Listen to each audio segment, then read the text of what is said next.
Good Wednesday evening, everyone, and welcome to Cherries Red Army. You join us for our second watch along of the season, and we want to know what you think throughout the show. Please let us know your thoughts during the game. And AFC Bournemouth, match day 10, they were knocked off top spot last night, but we're looking to go back to the top of the league as we take on Peterborough at London Road in the Championship, and hopefully Scott Parker can get his team a 5th consecutive win. Now, if you're new to the channel, we really appreciate your support. Hit that subscribe button. We're looking to get to 650 by this evening. We're currently on 646. Also, smash the like at some point. If we can get to 50 likes, that would be amazing. Also, hit the notification bell. The last time we did a watch along, it was our most successful video so far, and I think we got some like 40 plus subscribers out of it. So let's see how we do this evening. Now, I have been a little bit unwell the last few days. Just put it on the table now. However, I have passed a late fitness test. I do sound a little bit like Sean Dyche, so I do apologise, but we'll get through it, and I'll be joined by a guest in just a moment. Let's see what's coming up on tonight's watch along.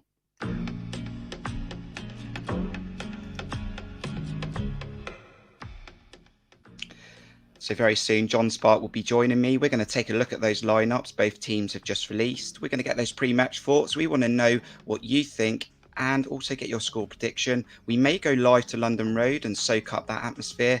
We'll have the full 90 minutes for you, giving our thoughts to you throughout the game, and we'll also have a match review afterwards as well. And let us know who's joining us currently. We'll drop those on the screen in just a bit. Since the international break, Scott Parker's built the team that he wants to take forward to try and get success from the Championship and hopefully get back to the Premier League. And we've gone on 4 consecutive wins, scoring bundles of goals, especially at home. Tonight on the road, though, can we get a 5th?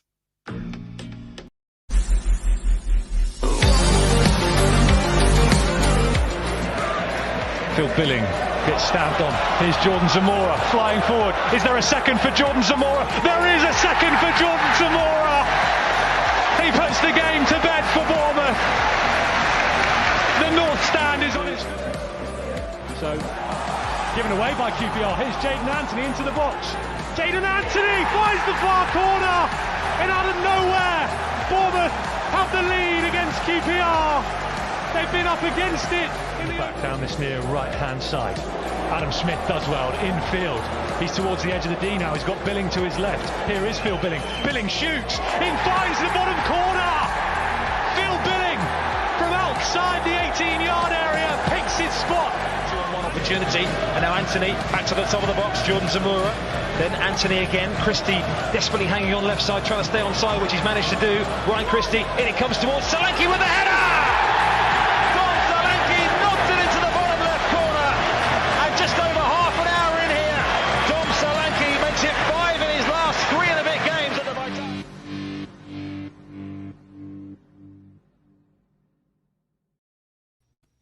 Oh, we've been in such form, haven't we? Hello, John. How you doing? Yeah, good, thank you. Looking forward to another watch along and see how successful hopefully this one will be too. But more importantly, another Bournemouth game under the lights, and fingers crossed, like the last one, we take another 3 points home. Going to take a look at those lineups in just a moment, but some of those goals, especially at home, confidence. I wouldn't say we're playing for 90 minutes, John, but there are spells in the game where we're playing very well, and we are putting some of these good teams away. Yeah, Barnsley as the start of our run was probably the most, I mean, complete might be going a bit too far, but it's certainly the game that we've dominated the most this season, and that is partly due to how poor Barnsley were on the day. But as for the other two, they formed quite a consistent pattern between the two. Weren't very good for the first 10 minutes, scored the first goal against the run of play, gained a lot of confidence from that goal, went on to score a second very good goal, and then didn't really turn up to attack in the second half, conceded through, whether it be luck or whatever, and held on to maintain the 3 points. And I don't think we can do that every week at all. So I'm hoping that we are able to perform for a little bit more than half an hour over the next few weeks.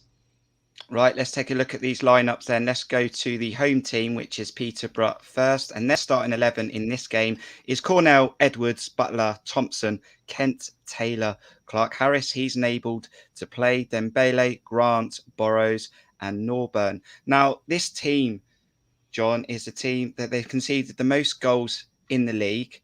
But saying that, they've only conceded 4 out of the 20 at home. Yes, they've certainly endeavoured to make their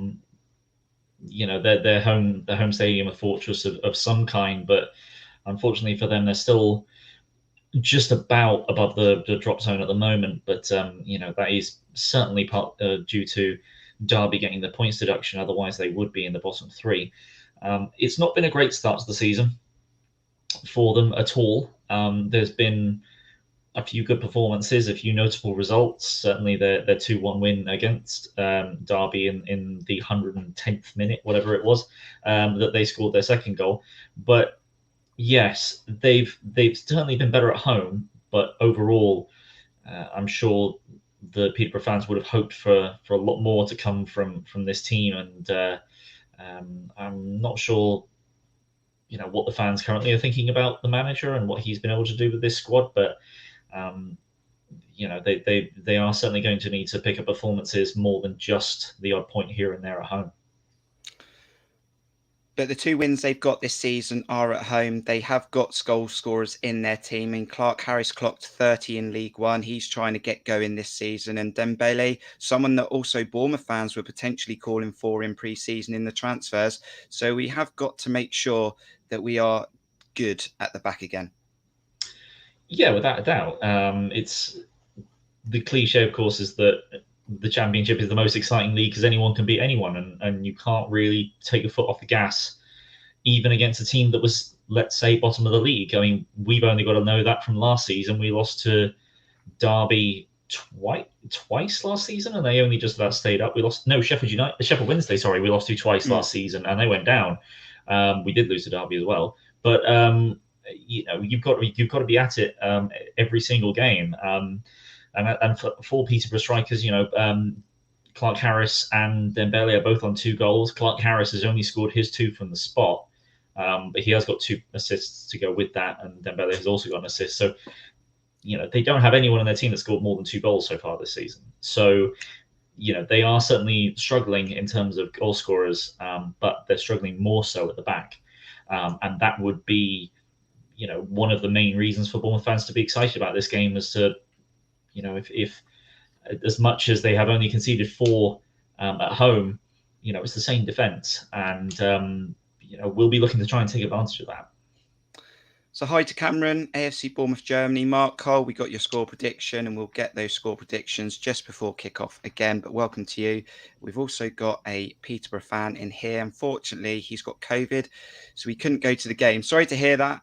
Join us on this watch along though, and let us know your thoughts throughout the game if you are watching it on Sky Sports Red Button. And let's get on with the AFC Bournemouth team then. It's been very consistent, especially since the turn of the international break. But there are 3 changes to this AFC Bournemouth team tonight.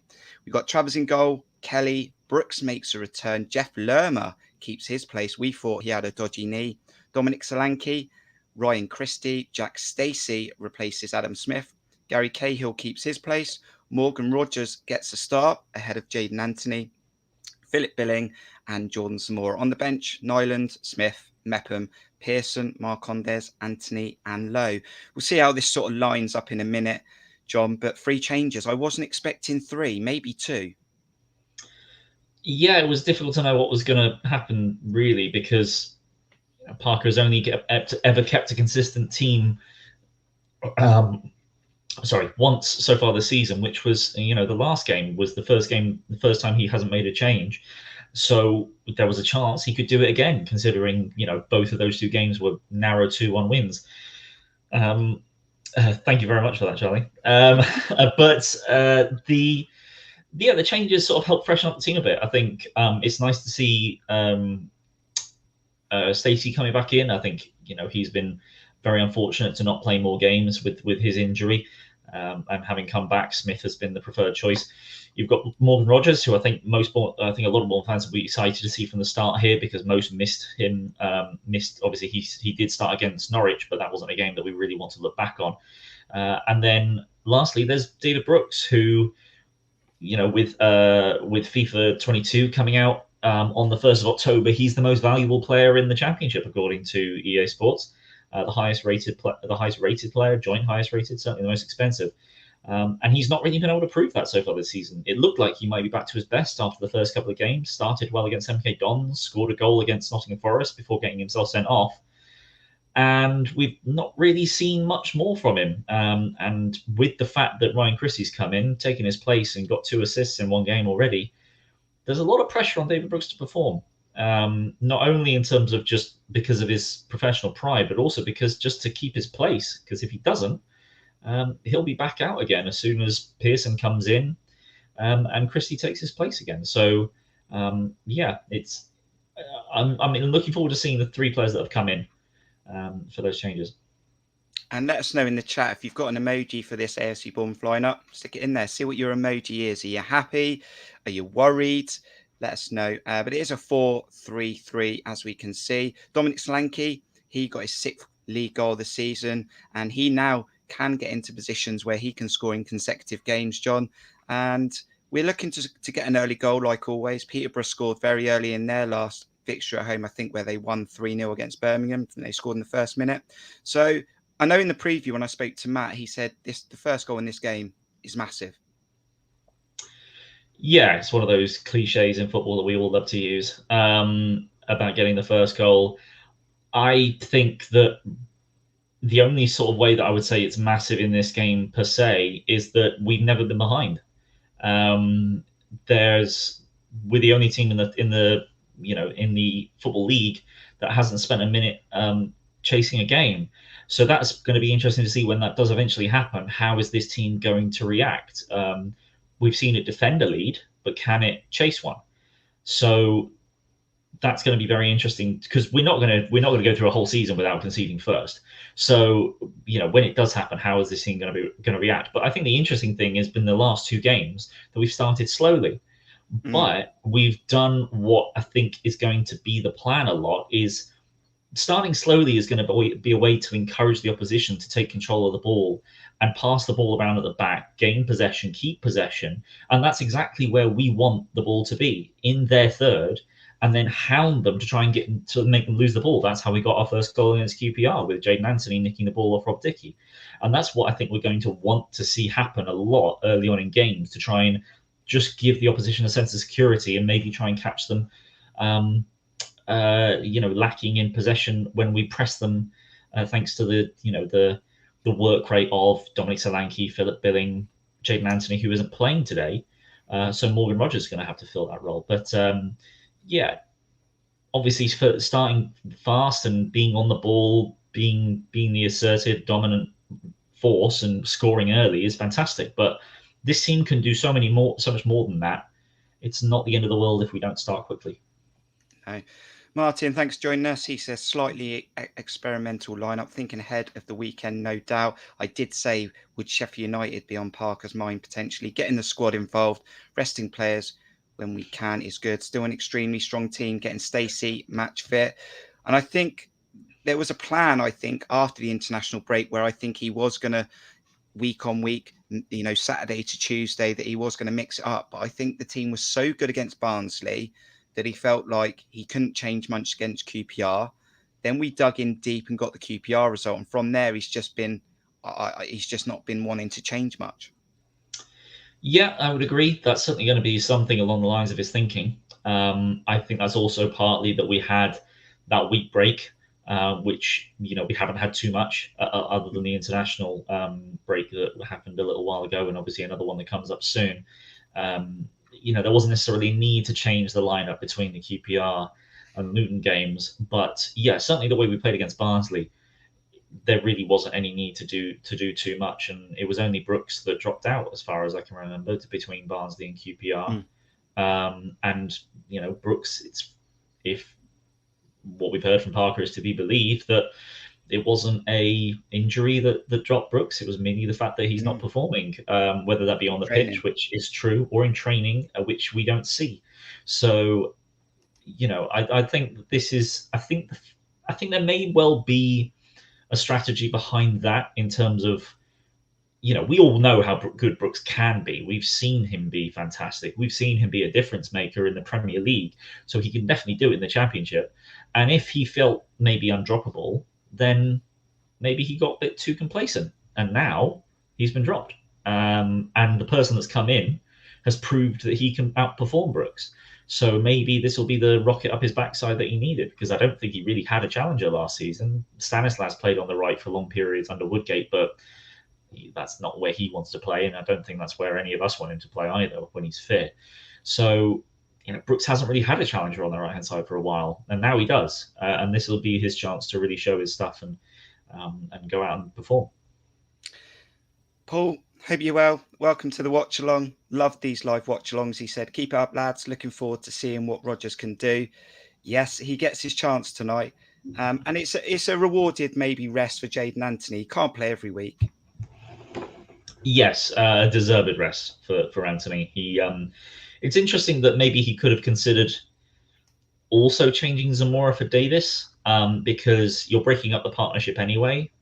So it might have given Davis an opportunity, but quite rightly, I think most managers, once they've got a settled back four, will not want to change it. So Zamora, who has energy for days, is still playing at left back completely on merit, which is brilliant. And yeah, Morgan Rogers is going to be a very interesting one, because when we first brought Rogers in, and I had seen something of Anthony, but not a lot, I wasn't aware that Anthony was much more of a playmaker than he is a dribbler. Anthony really hasn't shown an ability to take a man on and beat him at all. It's just not in his game. It's not in his locker, which is interesting, because if you look at him, you think he's going to be a tricky, nimble winger, but he is a striker that's been converted to left wing, whereas Morgan Rogers very much looks like it wants someone that's going to stand up his man and just go past him, whether it be with a step over, with a turn, with whatever it might be. He's shown he's got the pace and the ability to just beat a man, and that's really exciting, because that's kind of the more like-for-like replacement for Dan Juma, which Anthony has obviously replicated in terms of goals and assists, but now we'll see something different on that left-hand side, which is going to be very interesting, and how he works with Zamora and Billing, for that matter, is going to be also very interesting. We were hoping to go live to London Road.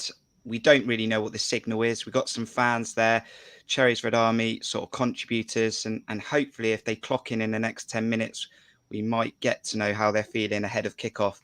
If we don't hear from them, it's probably likely that they can't get a decent signal in the stadium. However, let's just take a look at that championship table. We were knocked off top spot last night, and that's because West Brom won, but we are currently second.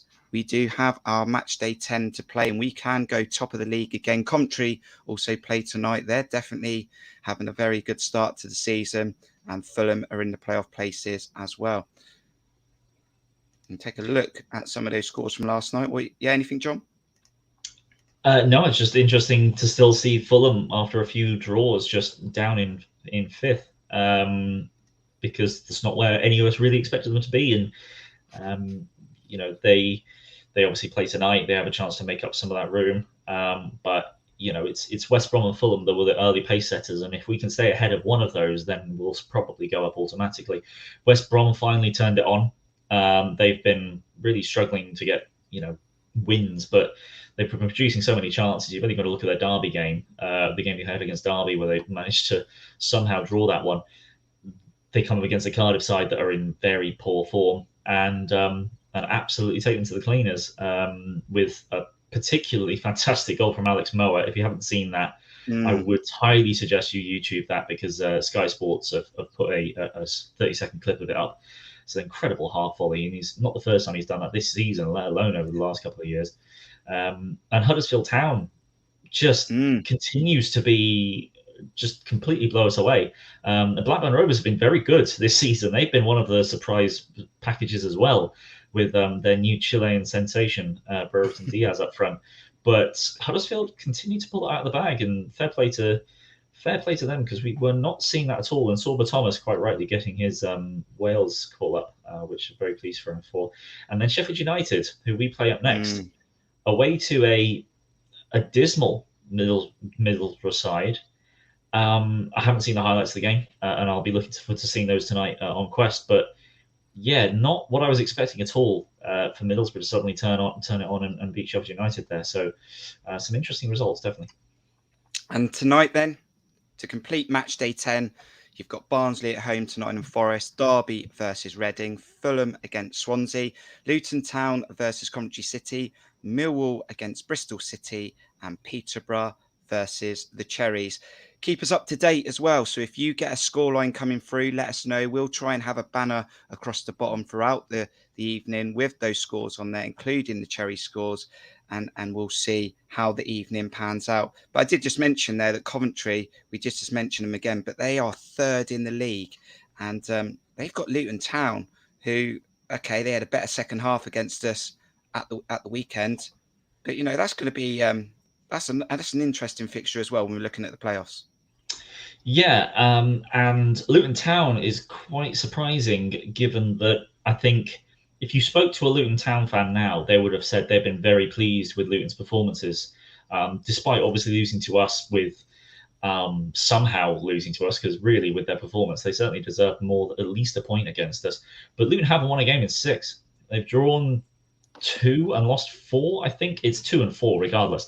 And they've been playing well, and they're a very good side. I wouldn't be surprised if, similarly to on their first day of the season, where they turned over, I can't remember who it was, but I think it was a 3-1 victory first game of the season, they suddenly pull what West Brom did against Cardiff last night and just go out and beat a side comfortably. The only problem they've got is so many injuries, but Luton Coventry should be a cracking game as a neutral, I think. So we are 5 minutes from kickoff. I'm watching on AFCB TV live. John, are you streaming on that as well? I am indeed. Okay. And when we do kick off at 1:45, we'll let you know when we're sort of at kickoff stage, and you can sort of reset and sync with us. And hopefully me and John won't be too far out. We wasn't out before. This stadium, we should be quite used to playing in stadiums like this, John, quite compact. I think Peterborough's 13,000, very tight on the pitch. We're used to that at Dean Court. Yes, exactly. We still have do we still have the smallest stadium in the division? I think if not, it's so. Yeah, I think it is.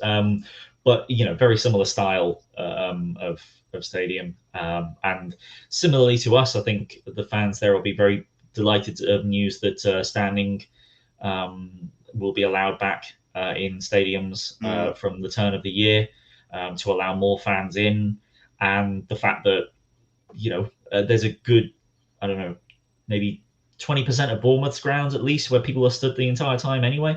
Probably more in a few other stadiums, but I'm sure the atmosphere is going to be fantastic, even for a game like that is a midweek game under the lights. But can see the Bournemouth fans turn up on AFCB TV there, and they'll make their fair share of noise, I'm sure. But it should be a great atmosphere, I'm sure. Okay, so what's your score prediction? We're a few minutes from kickoff. I'm going for 2-0. Put your score prediction in the chat. We had a 3-1 from Matt on the match preview on the channel, the famous 3-1. I think we worked out it's only happened 4 times last season, yet to happen this season, but we predict it an awful lot. John, how are you feeling about this game? What's your score prediction? I think I'm probably going to join you in 2-0. With Peterborough's home record of their home defensive record being actually, decent, having only conceded 4 goals at home, I'm probably more going to edge that we're not going to blow them away, but that's still very plausible that we could do. And with our defence, same back 4, it's not quite as such a defensive midfield. Obviously, we have Christie instead of Pearson in there, so I think we should dominate the ball more than we did in the last few games. I would be pretty confident we can keep a clean sheet, but you know what Bournemouth are like. They go to a team that are down the bottom of the table and they don't turn up, and that has happened far too often over the years in the Championship and in the Premier League. So, I'm certainly hoping that doesn't happen tonight. We kind of got away with it a little bit last time we did last time we did these watch-alongs where Bournemouth didn't turn up for 70 minutes. And funnily enough, it was Ben Pearson that came off the bench, helped shore us up and actually provide a little bit defensive impetus to get us that first goal. So let's see what happens here. The players are ready to almost out on the pitch, certainly for our feed, and we'll be underway soon. Yeah, Lloyd Kelly's lining the team. Our club captain currently, Peter the Burrow, for the mascot for Peterborough, is carrying a huge carrot running around the field, trying to get the fans excitable before the match. But how are you feeling, Mark? How you doing? Great to see you a few weeks ago at Dean Court. 2-0 to the Cherries. He's also gone for a clean sheet. Mark, how are you? 3-2 to the Cherries. Cameron's gone for a clean sheet. 3 goals, 3-0. Take that. Head on to Saturday against Sheffield United. AFC Bournemouth, Germany, 4-0. Slanky to score twice. Cahill to get his first goal for the Cherries. And Brooks to get back on the score sheet. And Paul, he's gone for the famous Cherries Red Army. 3-1 with Solanke, Cahill and Rogers to get his first goal for the Cherries. We'll keep that open if you've got any more score predictions coming through. The players are currently walking onto the pitch. And I'm hearing it's a little bit nippy, shall we say, in Peterborough tonight, John. Yes, I wouldn't be surprised. The temperatures are meant to fall quite a bit over the coming week, and coming up to 8 o'clock, a brisk night. I'm sure it is up there in Peterborough, but I'm sure that won't affect the players all that much. They should be running around, so they'll be fine. And Scott Parker, I haven't seen what his attire is today. Don't know whether he'll fancy some gloves. But he'll be dressed well regardless, whatever it is. Yeah, he'll have a nice cardigan on, maybe an extra coat tonight, maybe. But we're definitely excited for this. It looks pretty packed when you look at the stadium. It looks pretty filled. They're currently showing the AFC Bournemouth team, and looking at that subs bench, you see Marcondes on there, and you think he got us going on match day one, didn't he, against West Brom at home? I mean, he was probably the brightest at Hull, and there's not much to say about that game. But it's almost like you forget until you see him on the subs bench. A little bit, particularly now that Christie's come in. I think he can feel a little bit hard done by that. Now there's another new guy that's come and sort of taken his his spot as the second 8 that alongside Billing, because we really did think it was just going to be a Danish couple of 8s that were going to push us forward in Billing and Marcondes for a while, given that they started against West Brom and then featured again against Nottingham Forest. And it was only a case of Marcondes was probably going to drop out when Lerma and Pearson were fit, with Kilkenny obviously also the other one that left that made way. But we thought he'd still come in and play the odd game when we were in a situation like this, where you want to have 2 attacking midfielders that can be comfortable on the ball and create.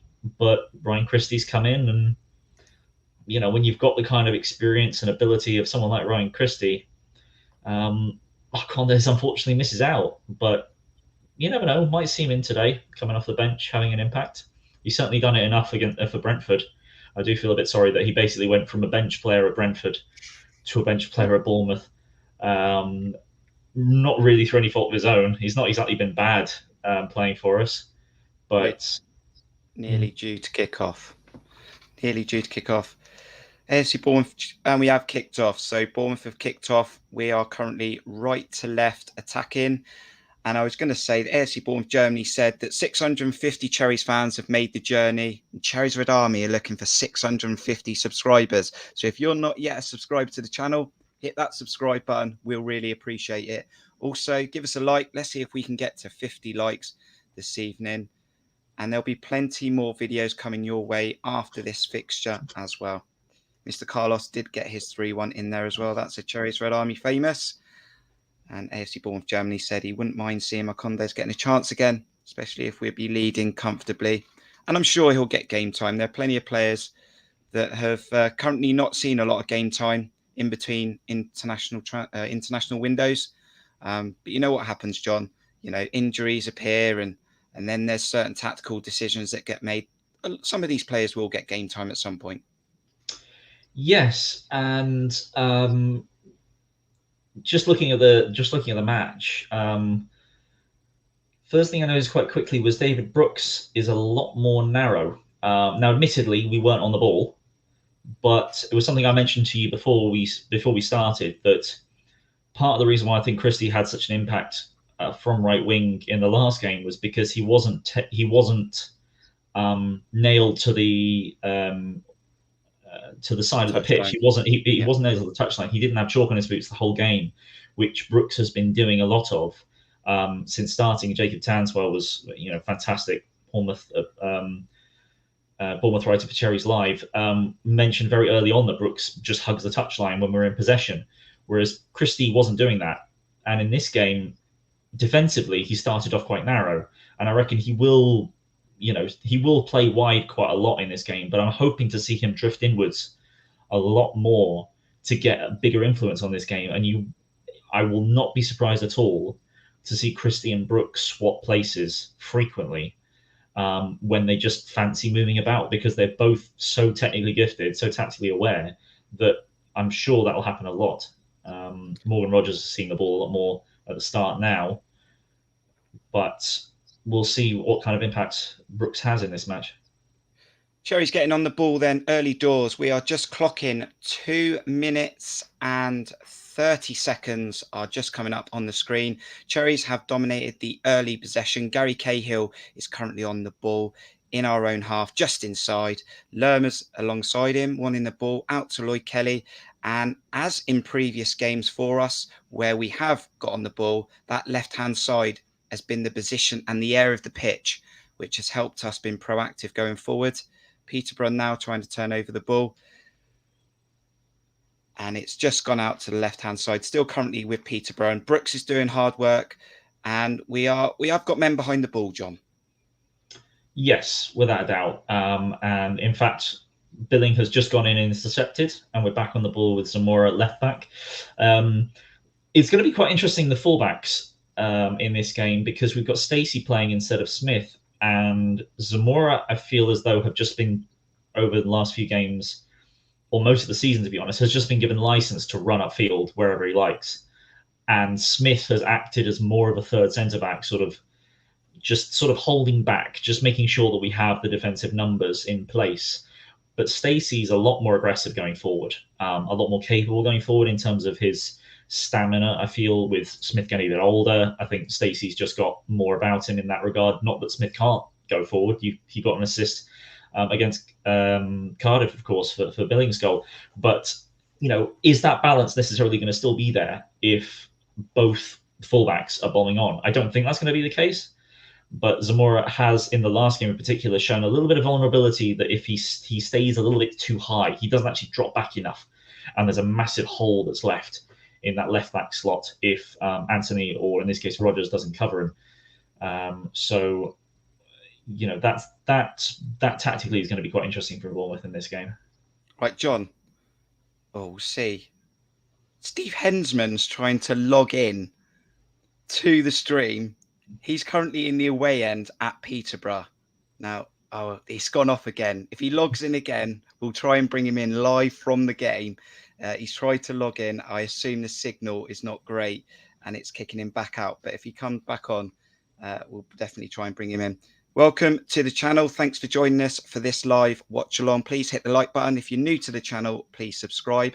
It looks like maybe Luton taking the lead early against Coventry. We'll just verify that in a minute, but thanks for that. And we did say that might be a good game as well. I told you Luton are a good side. And they're already beating a playoff contender in Coventry. That'll be a very interesting one for the neutrals. And hell, if Luton have scored this early, which I trust that they have, that'll encourage Coventry to come on. There could be a lot of goals in that game. You never know. In fact, it was a penalty in the 3rd minute with Adebayo, who somehow didn't get 2 goals against us in the last game, has already made up for it with a goal right off the bat in this one. So good for him, because I'm sure he was probably having nightmares about that miss against us in the first few minutes on Saturday night. I still don't know how he missed that first chance. And then Travers tried to lay him on a plate as well. Couldn't believe that it was almost like he got a second bite of the cherry, pardon the pun. But Peterborough on the attack here. A ball into the box to the back post, and it's gone out for a goal kick. But yeah, I was in that north stand when he missed those chances. And I just thought, again, slow start. What is it with these first 10 minutes? And then Ted Mack gets all the action after that. Yeah, isn't it just that south stand is always gets all the goals, isn't it? You calculated, didn't you? You posted up that the south stand has had a lot more goals than the north stand, hasn't it? So we scored 17 league goals this season at Dean Court, and 13 have come at the Ted Mack stand. And then we've scored 5. So obviously we normally play towards the Ted Mack in the first half if you're used to going to the Cherries and Dean Court. It's very rare that we're turned around. There's a chance here for Peterborough. Again, they got the ball wide and it was crossed. They're trying to look for Clark Harris, but both deliveries were not even close to being on point. But if you're used to going to Dean Court, we'll face a Ted Mack stand. They're getting all the action after about 10, 15 minutes. And then, but I said, away from home, John, the 5 goals we scored, 4 come in the second half. I think it tells a lot of stories, both home and away. Yeah, that is interesting how we turn it on more in the second half away from home. Let's see if that continues. That's interesting. Right. Steve's tried to come back in again. Steve Hensman. Let's go. I'm going to click him in. Is he here? Here he is. We're live to the Weston Homes Stadium. Signal doesn't look great. I would just like to quote some news from the inside of the stadium. It's been a bit of an indifferent start. Neither team's really imposed themselves on it.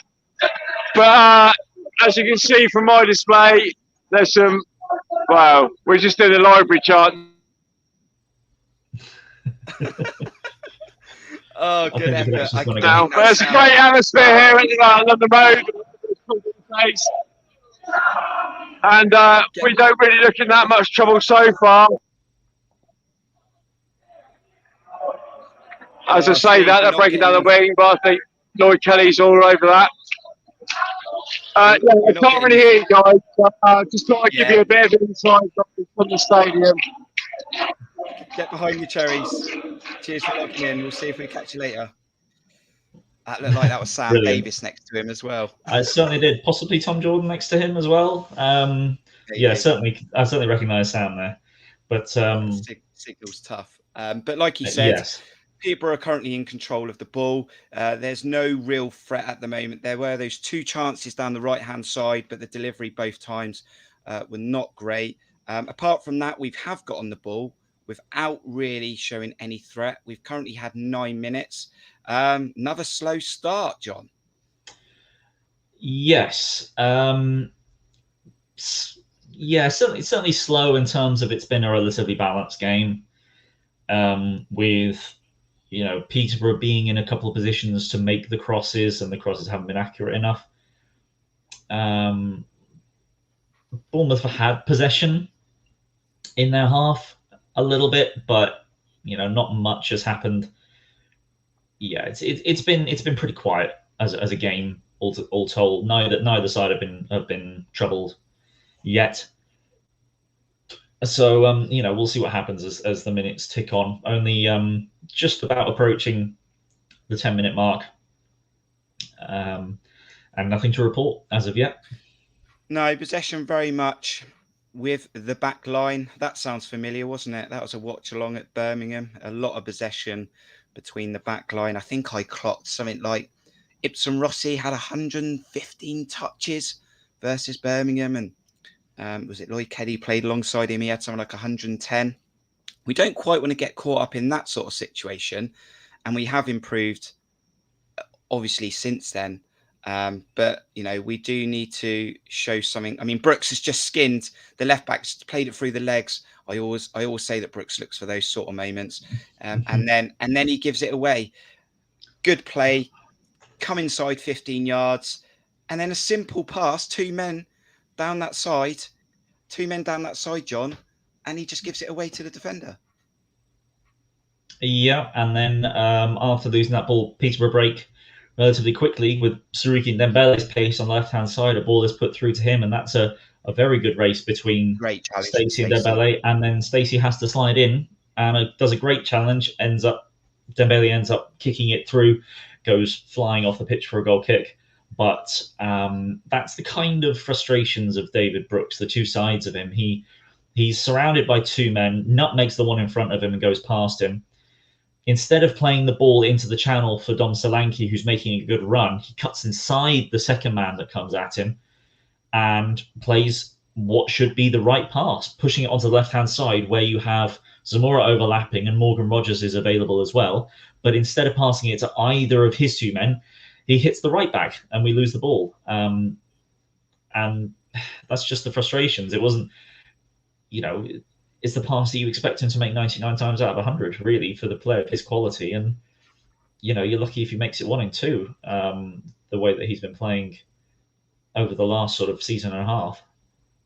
Morgan Rogers got on the ball. He received it from Billing. We have a throw-in on the left-hand side. Jordan Zamora is going to take it. This is a chance for Morgan Rogers to really show what he's all about. He's come on. He's sort of been one of the players that have come off the bench for Scott Parker. But I would say that he's come off the bench. There's a chance here. Morgan Rogers collects it. Morgan Rogers! Great save from the goalkeeper. A move. It was a Zamora throw-in. Billing linked up with Rogers, cut inside the defender. But as he got closer to the goal, the goalkeeper came out and closed down the angles. Yeah, it was a really nice bit of play. And that kind of the dribbling that I mentioned that Rogers can produce that Anthony doesn't really as much. He receives the ball very nicely, takes that's a really good first touch, actually. Completely does the man in the second one. And then I think actually plays it quite well. He tries to make sure he gets it over the keeper and ends up putting it straight into his face, flat in the front. And it was a good save in the end. Corner comes in. That was Philip Billing attacking the near post there with a diving header. Just about misses it. But the keeper was well caught out. There's a huge hole in the front of the goal if he'd been able to connect there. And as Peterborough try to counter, Bournemouth just about reclaim possession in their own third. Stacey puts it to Brooks, who's under pressure, and he wins a foul just inside the Bournemouth half. I think you're about 10 seconds behind me, you know, the commentary you given then. So I've currently got Peterborough on the ball in their own half with Zamora closing the player down now for a throw-in. Yeah, that's just happened for me. So I'm a little bit behind. No worries. We've got Just Heather gonna see joining if us. How are you doing, Heather? She's waiting for a Denmark flag to come through. Can't wait for that. Bring that to the game. You might get a Bill's signature out of it as well. Heather's also said that Fulham may have taken the lead against Swansea. And if that is correct, we'll verify that in a moment. There's a good it has. chance. 12th minute. That is correct. We haven't seen the goal, obviously. Oh, there's a chance down the right-hand side. Jack Stacey, he's inside the box. Options. Squares it, tries to get Solanke. Defender gets it, and they've cleared it out now, and it's now down the right-hand side, and they're trying to progress down into the Cherries end. That was a good chance for Stacey, but sort of got closed out in the end. Dom Solanke had two defenders around him. And I think John may have frozen, so we'll continue. Have you frozen, John? No, that's just me trying to sort my system out. Right. I was paying so much attention to the game, I didn't realize you were waiting for me to talk. I'm a little bit behind still, but that was a terrible foul throw there from the Peterborough player. That was certainly a good chance there from Stacey. I feel, with hindsight, maybe he might have lifted that over to Morgan Rogers, who was completely free at the back post, and not really a good enough cross in. But you can already see there with Stacey overlapping and providing an option on the right-hand side, which Adam Smith hasn't really done since, I don't know, the first game of the season. I think Stacey does just provide a little bit more impetus and ability in attacking going down the right-hand side. But sometimes it can't quite produce the final cross, but occasionally he does, and that's what obviously we'll be hoping for him to do this game. Welcome to the channel, and if you're in England, you can watch this on the Sky Sports red button, AFCB TV live. You can also watch the game. It will cost you £10, but we'll bring you the main information and the main attempts in the game through this watch along. Thanks for joining us. Heather said, yeah, she'll be bringing the flag, hopefully to Bristol. Confirmation there, AFCB TV live. You get an extra read as well. Speaking of Bristol, have you been able to? The tickets come on tomorrow. Yeah, so they've been able to get another 800 tickets for Bristol. They go online tomorrow from 10 a.m. for anyone with at least 1 point. So I will be on there logging on just like I was on Sunday. You may have heard that I wasn't too happy about not getting a ticket, but maybe I get a second chance and hopefully we can get one. So yeah, tomorrow 10 a.m. if you're looking to get a ticket for Bristol, if you don't have one, log on to there. If you've got at least 1 point, you're in with a shout. And Fulham are 1-0 up. I was just saying with that Fulham game, we'll look back at the highlights on Quest or on Sky Sports app. I do wonder if Swansea were trying to play the ball out from the back when they conceded that goal to Fulham. Russell Martin does like that. Yes, and obviously we ourselves took advantage of. Yeah, sorry.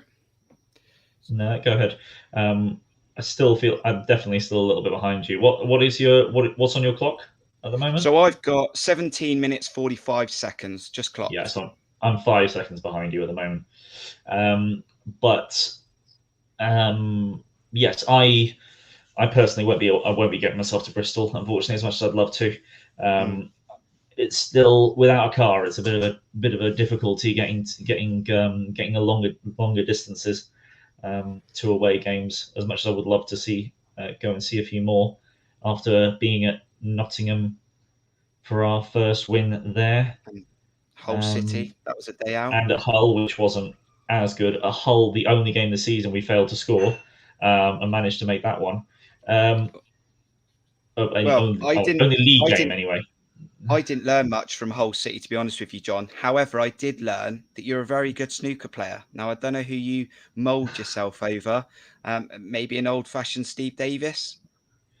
I didn't really mold myself after anyone, to be honest. As much as the only player I didn't want to be probably was, as I've played a few people that played very slowly that seemed to mold themselves after Peter Ebdon back in his heyday.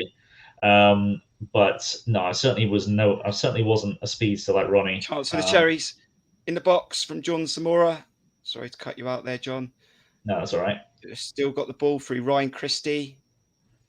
We have returned the ball over. It's with Gary Cahill. He's over the halfway line. So as a team, we pushed up a lot higher than we started the game in the first 10 minutes. We now have everyone at the moment in Peterborough's half.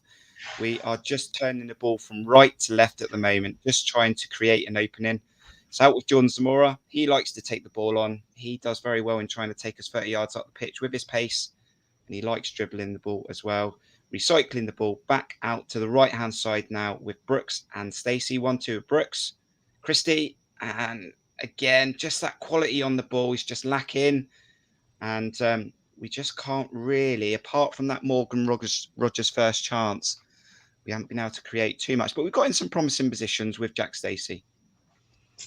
Yes, and Zamora with that chance that cross into the box that he put into that was just a bit too far away from Dominic Solanke, which is a shame because, as we saw in the last game, Solanke certainly is capable of putting in a really good header. I think Bournemouth have shown, more on the ball, I would say, in the way you'd expect us to, but Peterborough have been more direct on the ground, as Peterborough have tried an attack there and it's been cleared. But Peterborough haven't looked, bad by any means at all. They're a more direct side, and they're obviously still an aggressive side, and they've got themselves a corner with a little bit of a mix-up there in our box. Yes, a bit scrappy there. This might be their first corner of the game, actually, but this is a chance for Peterborough to put the ball in the box. And I think it's these types of games where Peterborough will look to score goals potentially. I'm not saying they're a tall team, but they've got the ball in the box. And again, it's just inside the 18-yard box with Clark Harris by the looks of it. Out on the right-hand side of AFC Bournemouth, where Jack Stacey would be positioned. A strike outside the box and another corner. So they've got in some positions where they potentially create a chance. But those deliveries, all from the right-hand side of Peterborough, have just not really been good enough. Their crosses, no, certainly not. And that seems to be the main way they're going to create, if it's not on the counter. It's Stacey pulled off that really good tackle on Dembele, over 10 minutes ago at this point,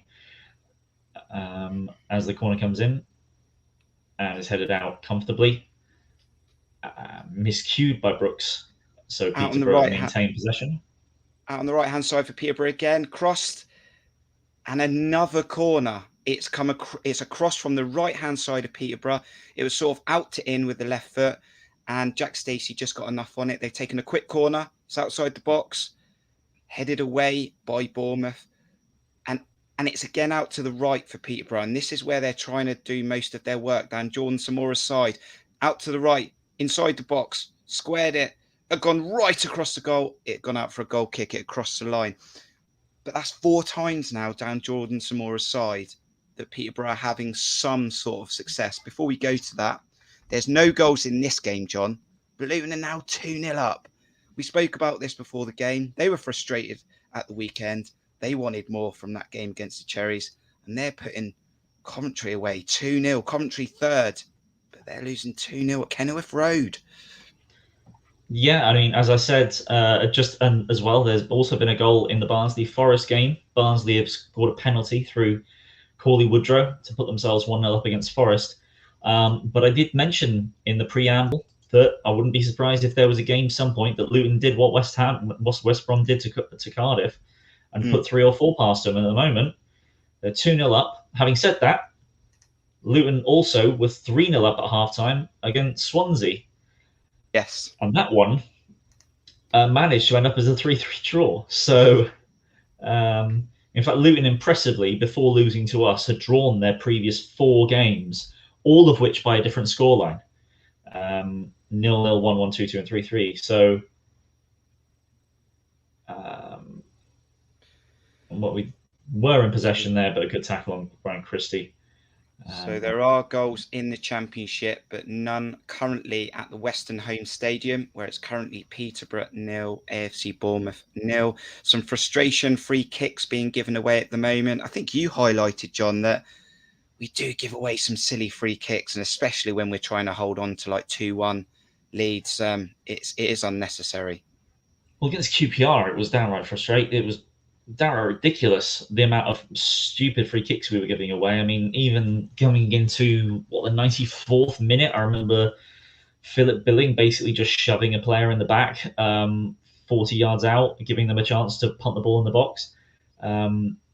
We definitely need to be working on that. But that free kick just then came from good pressure from Jack Stacey, pushing higher up the pitch to pressure the opposition wide midfielder who'd come inside a bit. But Peterborough set up in a pretty darn solid 4-4-2. They're not allowing us to play through them at all. They want to get us out wide, so that if we put the ball into the box, they've got men to defend strongly against any incoming balls. But the thing is that we want to go out wide as well. That's how we create our chances. We want to get to the byline and pull the ball back along the ground. And if we keep Stacey bombing on, we keep getting some more overlap, both of them under and overlapping, then there's a good chance we'll create something eventually.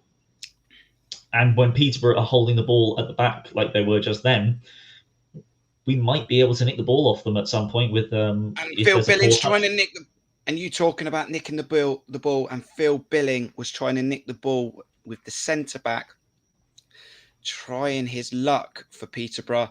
And if he'd have given that away, we'd have been through on goal because he didn't have much cover. But it didn't. It ended up, we returned the ball sort of in our own half. It's then gone out to Zamora, and his quality lacks, and he's tried to play a free ball, but it's gone out for a goal kick. Some statistics just went up on the screen a moment ago. 26 minutes gone. 1 shot on target in this game, and that is the Morgan Rogers chance. Hit the keeper straight in the face, but the keeper put his body on the line. We've got Foster 12 Trees. He's a great supporter of the channel. Hope you're doing well. Up the Cherries in all departments. Might be a long night, but we've got to stay positive that we can get a result here. Sometimes we take it for granted, don't we, John, that we should just go to these games, turn up, make sure we've got enough fuel to get there, and take the 3 points. Yeah, making sure we've got enough fuel. That's and to get home. Yeah, exactly. It needs to go both ways, particularly if you're going all the way to Peterborough. But that's what public transport's for at times. But this late at night, you're not getting back to Bournemouth on a train from Peterborough at 10 o'clock. No. I can't think of what you said, but you may have upset Heather at some point. She said, "How dare you, John? Phil is an angel." Yeah, I don't know what I said either, to be honest. I can't remember what you said. I can't remember what it was. I don't remember mentioning Phil for a while. Maybe that's the problem. Watching on your break at work, up the Cherries, get in there. Hopefully they'll score a goal at some point, make your break even better. We are currently watching on AFCB TV live. Sky Sports Red Button as well is another option. But thank you for joining us. I did just see another comment in there saying, up the Cherries, or come on the Cherries. There was a Tottenham badge in the thumbnail. I don't know if you're trying to change your team after Tottenham's start to the season, or whether you just have the Cherries as a second favourite team, maybe. We're down the right-hand side, though. Jack Stacey collects it from Brooks, and we give the ball away again. Simple 10-yard pass, and we're not making it happen. Peterborough now have the ball, and now we have the ball. It's very scrappy at the moment, very bitty, and we're not keeping possession, especially when we get in the final third. Yes, and it is the passing in the final third that's very much letting us down. maybe not making the right decisions every time either, but certainly, even if you don't always make the right choice, if you're accurate, then that means you hold on to the ball, and that's not what we've been doing. There's been the odd, interesting bit of combination down the right-hand side, which has been good. We definitely haven't been quite so... Ooh, is that an opportunity? No, it's don't want to sound like you're trying to take on the entire Peterborough defence, and unfortunately failing at the second hurdle. But there's been the odd bit of good play down the right-hand side. I think Zamora is probably missing his combination with Anthony at the moment in terms of working down the left. But Morgan Rogers has still made the best chance of the game. But me talking before about how I don't know whether I was speaking to you before the game or whether it was in the preamble, but we actually down the right-hand side across for Peterborough, and they've hit the post. Peterborough have hit the post. Sorry to cut in there, John, but it was again Peterborough down the right-hand side, exposing Jordan Zamora. They crossed the ball. This time it was a better cross. It was inside the box, shot, hit the inside of the post, and stayed out. And that's where the threat's coming from, John. It's down that Jordan Zamora side. We saw that earlier on in the season with West Brom, a little bit at Hull. They're hurting us down that right-hand side. Sorry, it didn't come off the post. It was a great challenge from Gary Cahill. Oh, yeah, it certainly looked to me like it was off the post. But no, you're absolutely right. It just bounces. Oh, yeah, because it's just, the angle is difficult to check. But it's the way that Travers sells it, that he's got to go to the right-hand side, that makes it look like it almost came off the post. But no, fantastic defensive work from Gary Cahill. But it is a worry. Oh, by the way, Luton are 3-0 up now. I was going to say, they're doing it again. They're doing it again. But, the thing is, Coventry fans will just be thinking, it's all right. If Swansea have done it, we can do it. So, but yeah, this is the worry. This was the worry early on in the season, or before the season started, when we knew Zamora was basically our only left back once Rico got sold. Is that defensively we always worried. We were worrying about him, and particularly when you look at how he started against West Brom, it wasn't really the left hand side where he's put under much pressure, but he wasn't able to challenge to stop West Brom's first goal. And then against Nottingham Forest, I think he performed very well, and in quite a few games you could see his of his strength in the tackle more recently, and that he was becoming a much better defender. But positionally, he very much seems to, in the last sort of 2 or 3 games, have been quite poor. Very much more so that he'd go forward, and then rather than actually automatically drop back, he'd just stand in no man's land and completely leave the space behind him. And I don't know whether that's still happening quite so much in this game, or whether he's just too central. But most of Peterborough's best chances are coming down our left-hand side, and it's not reflecting very well on Zamora. Having said that, I do want to also say that he gets a lot of support from Anthony when Anthony's on the pitch. Anthony's the toughest tackling forward in the division, or the best tackling forward in the division, and he does a lot of work defensively to help out Zamora.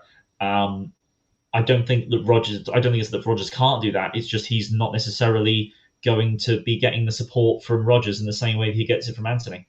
And just talking immediately, speaking of Rogers, he's just completely messed up a pass going wide to Brooks there.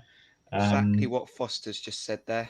Foster 12 Trees, he said, is Zamora getting any help? Need an extra man to drop in and tighten up. Exactly what you just said there. It's amazing when you think you can give an opportunity to someone like Morgan Rogers, but how much it can actually hurt the team when you've got that very good combination, something that's clearly working for the last 4 games. Yeah, without a doubt, that partnership has been working fantastically. Not only with just those two, but also in partnership with Philip Billing. That triangle has worked fantastically well since the start of pre-season. But to get to other goals in the championship, I believe we've got some more updates from our viewers. They're brilliant. They're brilliant in the chat, John. I tell you, they're better than Jeff Stelling. Exactly. We got a Fulham a 2-0 up against Swansea. Swansea's season doesn't really improve, and I think a Derby Derby taking the lead as well. We'll just verify that one. It does look like Derby have taken the lead against Reading. Yeah. Goals going in the Championship, even if they're not going in at the Weston Homes Stadium. We'll just stay with Bournemouth for the moment. Lerma's just won the ball. He's charged on. He's taken us up the pitch 20 yards. It's now with Brooks. Foul? No, referee said play on.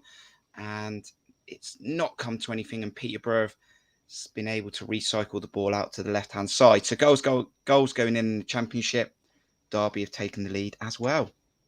Yeah, and in fact, Fulham, both goals have been scored by Mitrovic, the top candidate for top scorer this season, I'm sure, for a lot of people. Derby are going to head through Craig Forsyth, and a player that we have some level of investment in is also playing today in the Champions League in Arnaut Danjuma, going up against Man United at Old Trafford, and is apparently giving Diego Dallo quite a run for his money on the in right back. That probably wouldn't be too hard, to be fair.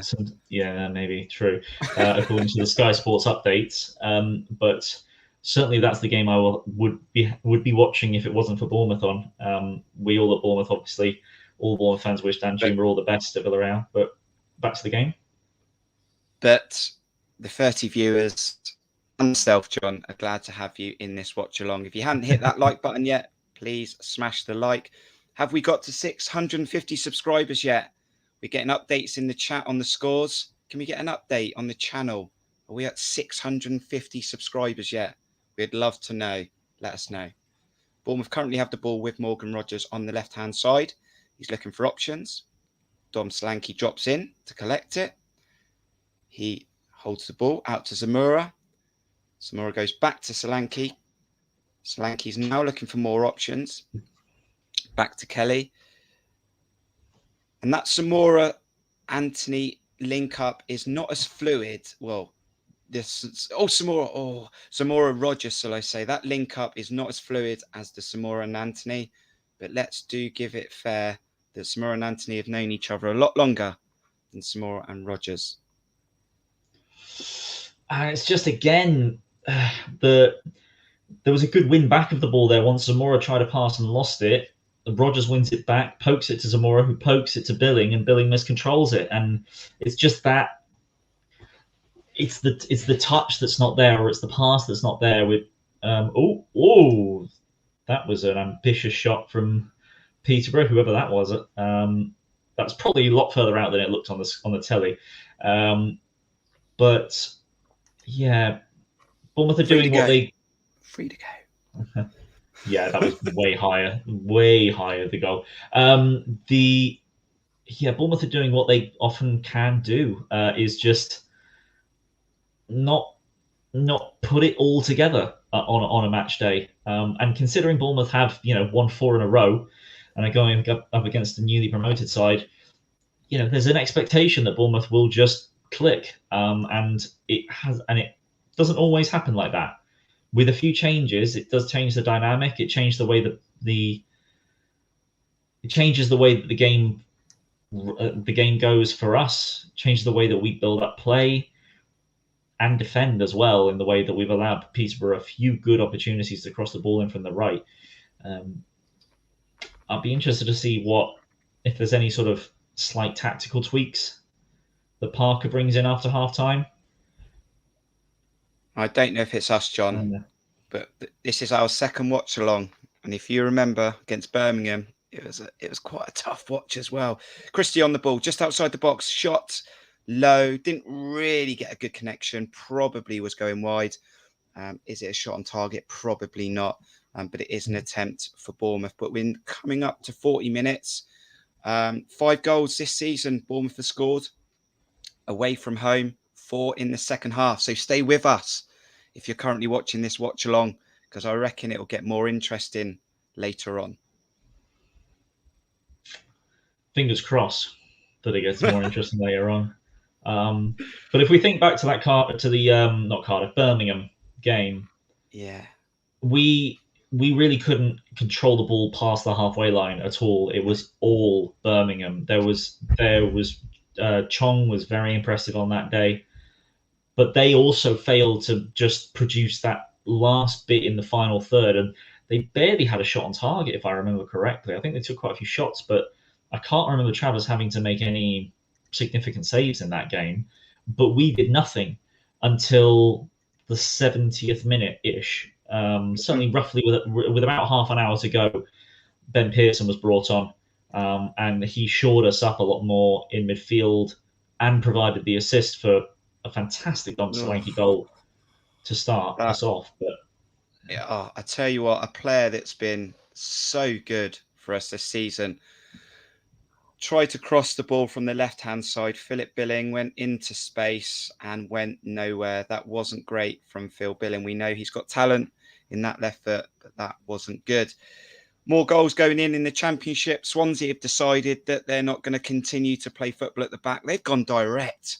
They've got themselves a goal. It's Fulham 2, Swansea 1. I don't really know how they scored, but I'm trying to bring some entertainment for you to this watch-along. Goals going in the Championship. Currently, no goals at the Weston Homes Stadium. Peterborough 0, Bournemouth 0. 39 minutes, 40 seconds on the clock. Does he change it at half-time then, John, if it's still like this? Or does he persist? I mean, there's players like Lowe that, you know, he hasn't really had a shot yet. He's come on for Solanke in games when there's 1 or 2 minutes to go just to try and run the ball into the corner. Does he make changes? Because, you know, Peterborough, this is playing into their hands. They'll take a draw all day long. Depends how the game goes, because Peterborough, if they're not going to get anything away from home, need to be picking up wins at home to have any chance of staying up. Admittedly, Peterborough will probably say, if you offered Peterborough at the start of this match, another poor pass from Rogers. If you offered Peterborough before the start of this match, you said, would you take a draw at home to the team at the top of the table? They'd probably go, sure. But, Peterborough have maybe not produced the best chance of the match. I think that was Rogers, but they've been a more consistent attacking threat without producing a shot on target. So again, Peterborough passing it around and Bournemouth pressing them high, but they have played it through us again.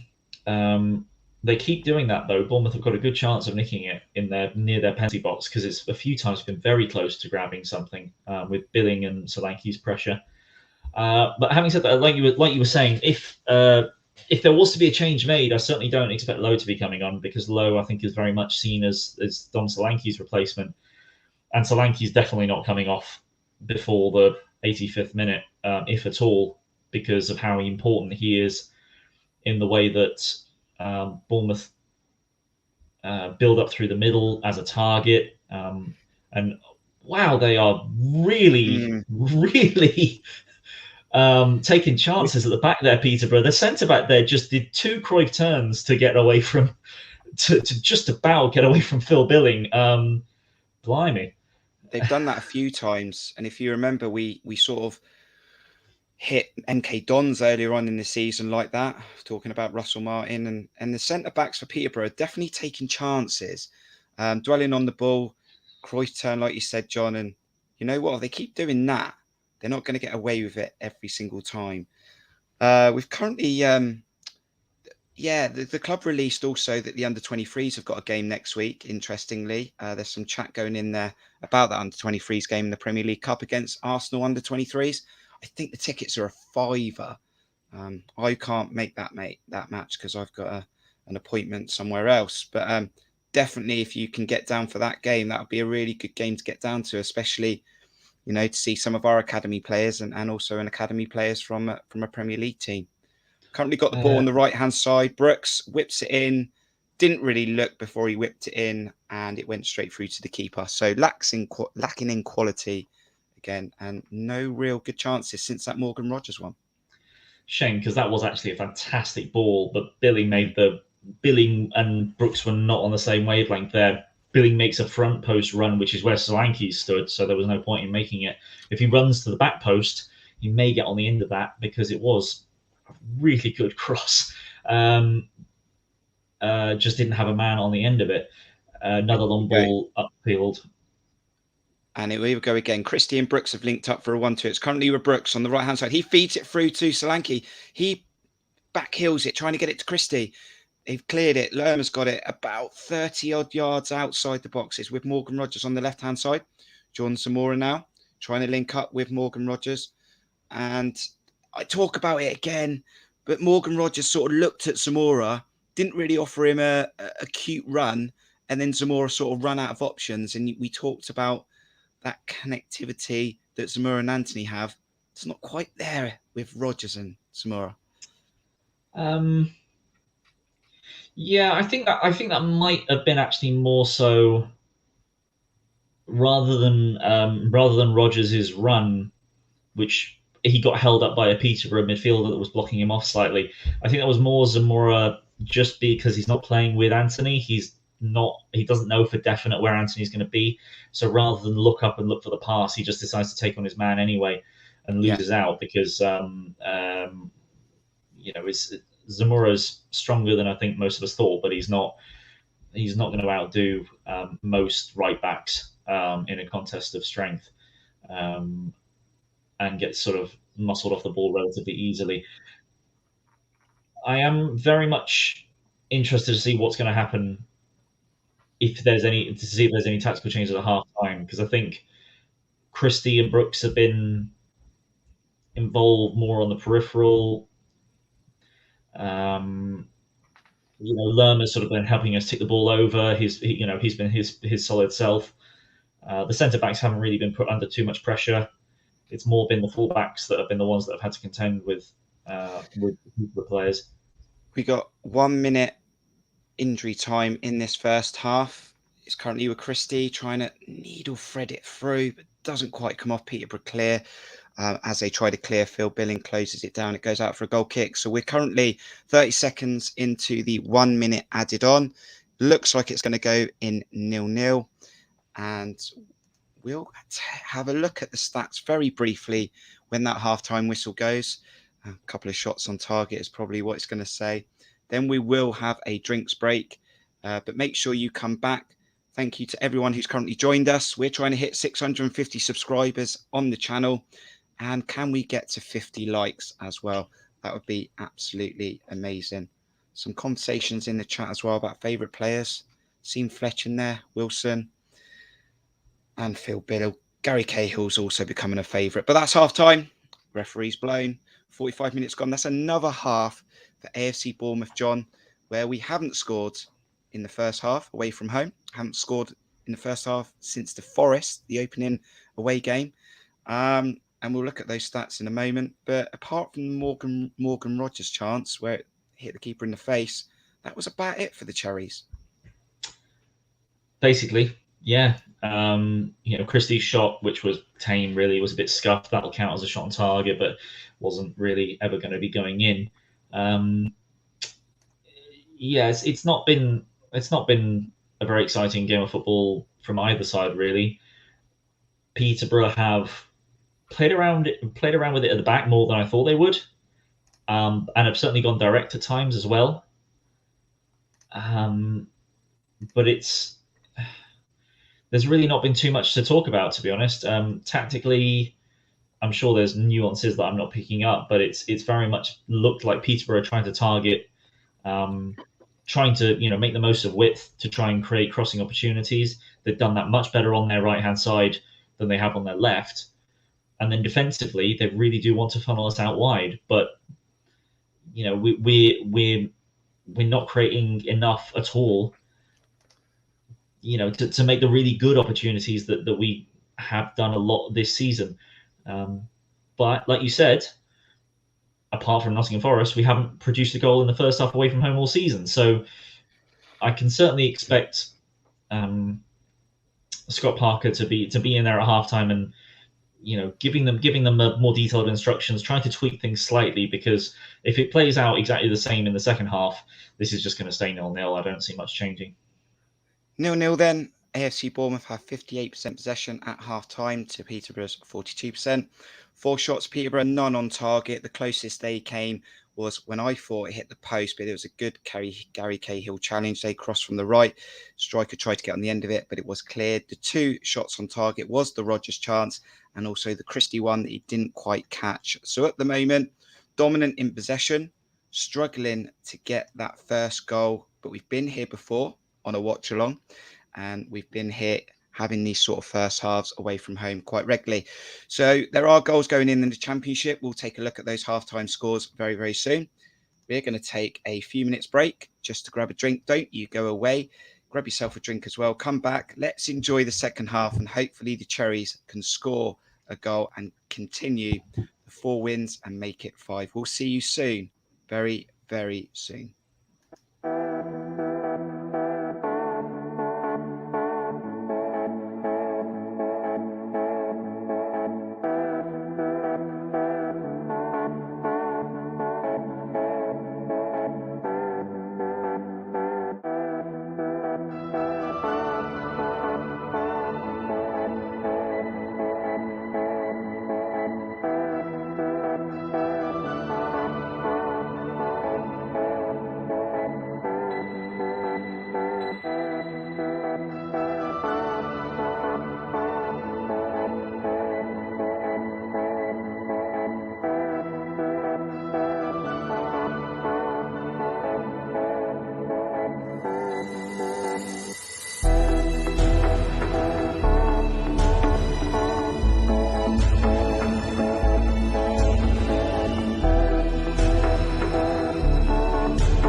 Okay, it is Peterborough 0, AFC Bournemouth 0.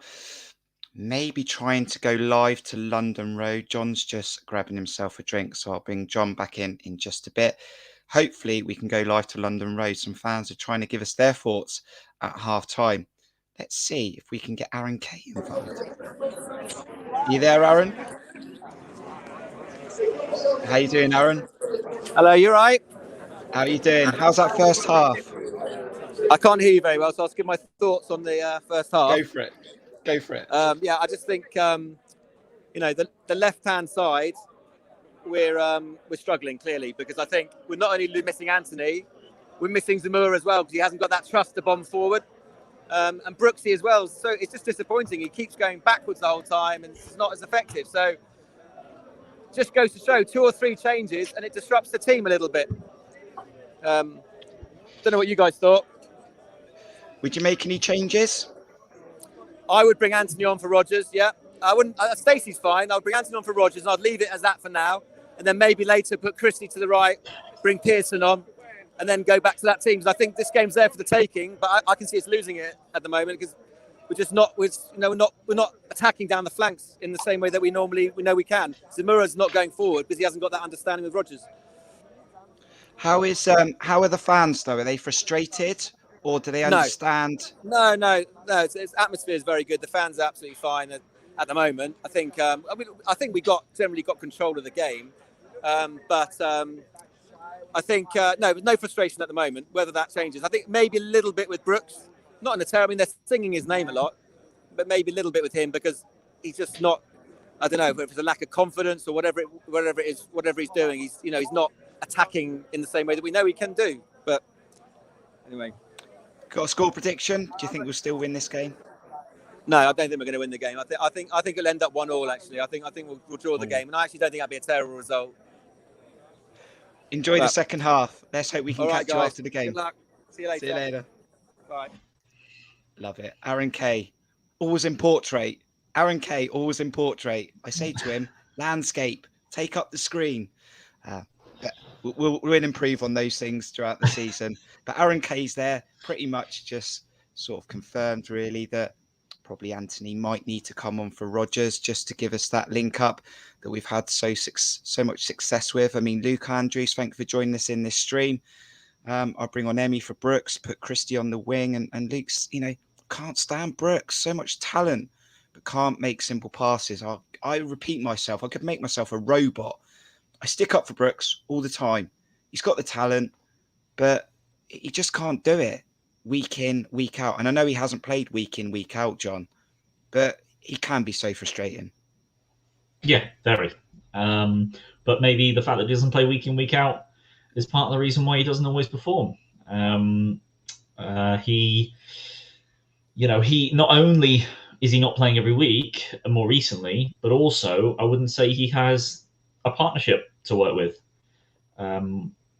That triangle of players on the left-hand side has been consistent and therefore consistently good in Zamora, Anthony, and Billing. Zamora and Anthony have an understanding from the youth setup, but then combine that with working quite quickly and quite well with Billing, who is an incredibly good technical player.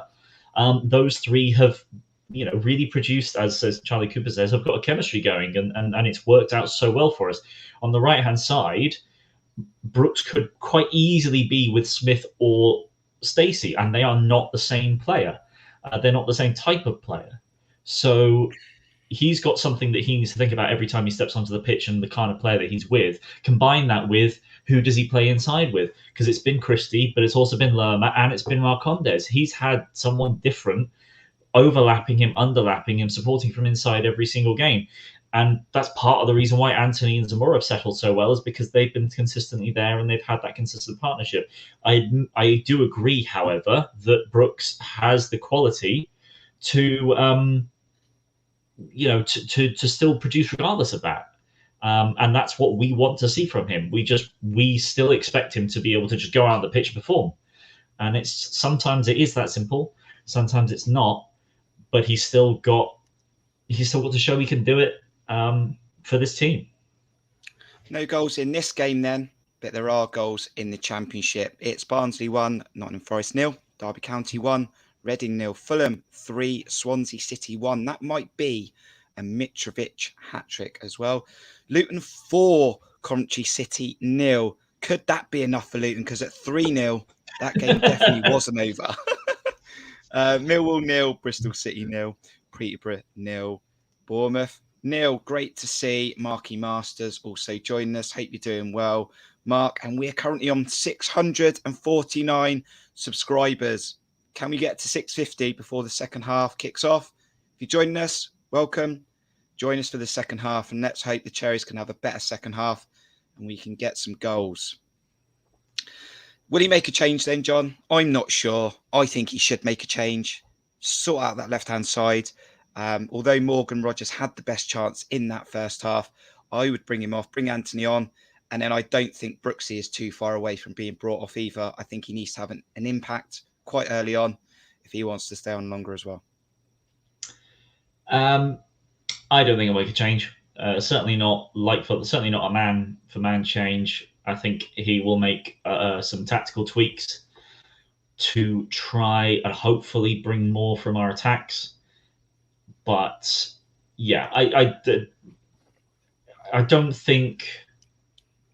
Actually, can you remember if Scott Parker's made a change at halftime yet this season in the league? I don't think he has. And he doesn't come across as someone that is going to drop his plan after 45 minutes. I think he will make slight tweaks, but I certainly do not expect him to make a substitution yet. But certainly, if 65-minute mark, I would say, if we still aren't producing, then I would certainly expect Anthony to come on for Rogers without a doubt.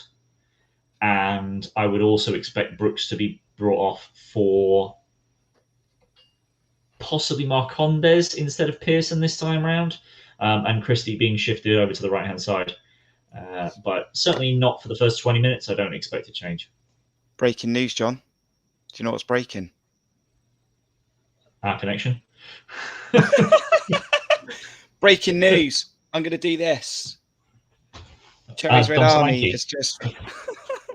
Cherries Red Army's just reached 650 subscribers. Thank you very much to you currently joining us and for getting us over to 600 and I think 51. So thank you for that. Top it off with 50 likes as well, and it'll be a great night. And if Cherries win as well, it'll be an even better night. Thank you. We really appreciate your support. We're wanting to grow. We're really wanting to get to 1,000 subscribers by as quickly as we can, but definitely by the end of the season. And if we can get to 1,000 subscribers and the Premier League, I'm going to be on the beach again, just like in 2015. Even John's going to come down and go on the beach. I'll make him. Oh, you'll see me at some point, I'm sure. 650. So that's smiles. We just need some smiles in the second half. The Bournemouth team have just come out. I'm just looking at the players. Brooks is definitely on the pitch. Solanke is there. I don't think there is 10 a change, players, just like you said. All 10 outfielders are there. There's no red and black shirt waiting on the sidelines to come on. So no, as predicted, no changes. And the Peterborough players have also come out now. Quickly, can we go to Steve Hensman before the second half starts? How you doing, Steve? Hello, fellas. How you doing? What do you How's think? it going? Enjoy the game. We're trying to. How's the first half? We're trying to enjoy the game, but it's Tom Jordan. Oh yeah. Well, Tom Jordan smiling. Tom Jordan smiling. That put a smile in anyone's face. Connection not brilliant, but it's great to be able to go live on a watch along and to the stadium. We've just kicked off, by the way.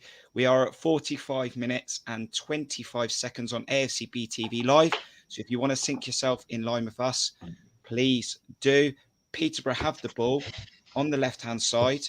That was where they didn't have much success, but it's currently 45 minutes and 41 seconds. We'll bring those other scores up from the other games in the Championship. And can the Cherries up the tempo in this second half, John? Well, they certainly could. Let's see if they are able to do it. it'll be interesting to see what instructions.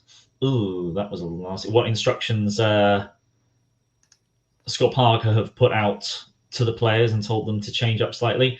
Nasty collision there. Solanke doing a Harry Kane there on the Peterborough defender. Yeah, Textbook Harry Kane backing into the centre back who jumps. You see Solanke looks at him. He knows exactly what he's doing, and that's the kind of foul I would like to see cautioned personally. Because if that was a rugby challenge, you'd be in the sin bin for that. Because he has just landed flat on his back from 5 feet in the air. It's not good, and it's something that, considering all the talk in football about head injuries and how cautious we need to be getting about head injuries and dementia with all of the heavy balls over the years for the older players and the head injuries they've had, I think that's the next thing on the table in terms of trying to outlaw that kind of challenge. Because if you're getting a yellow card in rugby for something like that, I think you probably should be getting it in football as well. Currently with Lloyd Kelly at the back. Now Cahill plays out to Jack Stacey, and we're starting the play down the right-hand side. Brooksy comes off the flank. Stacey now diagonally travels with the ball. Back to Brooksy. Eyeing the sort of play up at the moment. Peterborough got a couple of banks of defence, and Brooksy's got it on the right-hand side. Jack Stacey's trying to offer something off of Brooksy. He's played a 1-2 with Bill. Can he get a strike away? Poor first touch. Keeps the ball, though. It's out to Samura. He's now gone all the way over to the other side. Morgan Rogers. That's better link up with Samura. The pass wasn't great, but it's a corner. There was an opportunity there, John, to get a shot away. Brooks' first touch, though, poor. Yeah, that's reminiscent of our second goal against Luton. Was it Luton? Which goal am I thinking of? Where I feel as though it was Brooks took a bad touch, and we managed to shift it out to the left-hand side. Was that goal against Barnsley? I can't remember now. But it's not the first time Brooks taken a bad first touch coming in off the right-hand side. Anyway, corner coming up. Corner to the Cherries. Ooh, hold on. Bit of action going on in the middle. Corner to the Cherries. Taken short. Played in. Brooks! So it was a short sort of 1-2. Then it was squared just in between the 6-yard box and the penalty area. Brooks sort of came off behind the back and then hit it first time. And if that was at Dean Court, that definitely would have landed in the car park. Really high, really not on target. To be fair, that ball was fired in at him. This was absolutely blazed at him. I mean, even in slow-mo, you can see how fast that ball is going. So if he had put that one away, fair play. But a typical Bournemouth training ground move, that one, off a short corner, but not on target in the end. That is better, and that is a better start, I would say, John. 4 minutes in, we've created a few chances, a few openings. A better first touch might have created a shot on goal. And then, yes, it was fizzed into Brooks, but he got himself into the position. It almost felt like he'd come off his other foot when he kicked it, to be fair.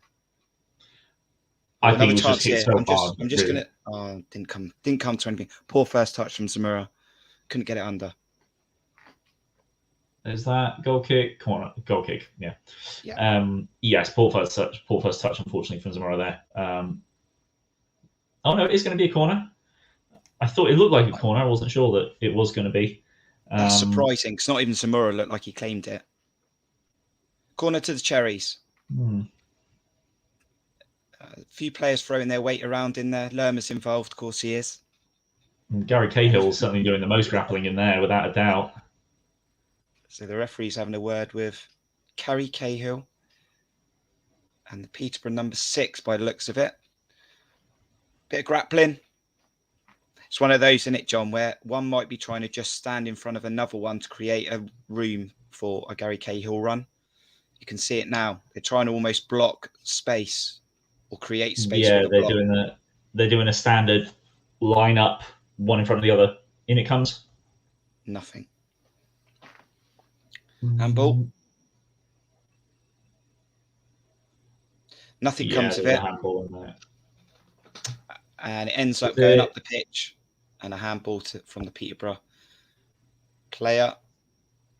But this is better. We're on the ball. Yes, of course we are, because we dominated possession in the first half with 58%. But actually what we're trying to do is have a little bit better tempo. We're trying to play balls through the lines, not in front of the lines. Lerma's just recycled the ball again for us. It's out on the left-hand side with Rogers. He's cut inside. 1-2s. Foul. Penalty. Probably, I don't know. Probably not. No, I don't think so. Got to try it. Yeah, he's always going to try that, but no, I think he just runs into the player there. To be honest, I certainly wouldn't want to see. If I was a Peterborough fan, I would not want that given. I think there's a foul just inside the Peterborough half. Steve and Tom, is your signal better? Hello, mate. How you doing? Yeah. Are we going to get a goal in this game? Yes, we will. But I think it's a case of we're knocking on the door again and again and again. The partnerships have dissolved a bit, haven't they? The partnerships have dissolved down the wings. We look a little bit inept in the left hand side. Sorry, we're a little bit inebriated. But I couldn't tell. No, I'm sure you can't. But so how long do you leave it before Anthony comes on and we get? How long do you leave it before Anthony comes on? I think that's the missing piece of the jigsaw at the moment. I think that's the where it's looking like we're not performing to our previous best. And Anthony is that missing piece of the puzzle. It's a case of, I've said this before and again and again, if you take one of those pieces away from that little triangle of players, Billing, Zamora and Anthony, I think it's going to. I was worried about what would happen, and we have done that, and we've looked a little bit inept down that left hand side, and the right hand side has been non-existent really. I think Brooks has really got to impose himself on this sort of game when he's got this sort of chance, and he hasn't done at all. He's had moments, but not really done much at all. And so, Anthony could come on, Steve. Brooks could come off. Christie could go to the right. Marcondes has not had a lot of football. Could Marcondes come on this pitch? And I'm sure he's going to want to prove himself again. Well, yeah, I mean, absolutely. Marcondes has not had a lot of football lately, and we know what he can do. Is he that sort of player that can unlock this defence? I don't think it's difficult to say. Do we need to unlock this defence, or have we just not got the players on the pitch that I don't know that can provide that killer pass? And Christie's a great player and Brooks is a great player, but really are they gelling as well as we saw before with Marcondes and Billing? There's that Danish connection there, and maybe that there's a bit to be said about that. It's difficult, but I know you've got to rotate players, but I feel we should have stuck with my gut feeling is we should have stuck with our original plan, our original, winning format, stuck with the same team, but he's changed it up. And now Scott Parker's got to earn his worth and try and change this game, because at the moment it's going for a 0-0. I'm sad to say.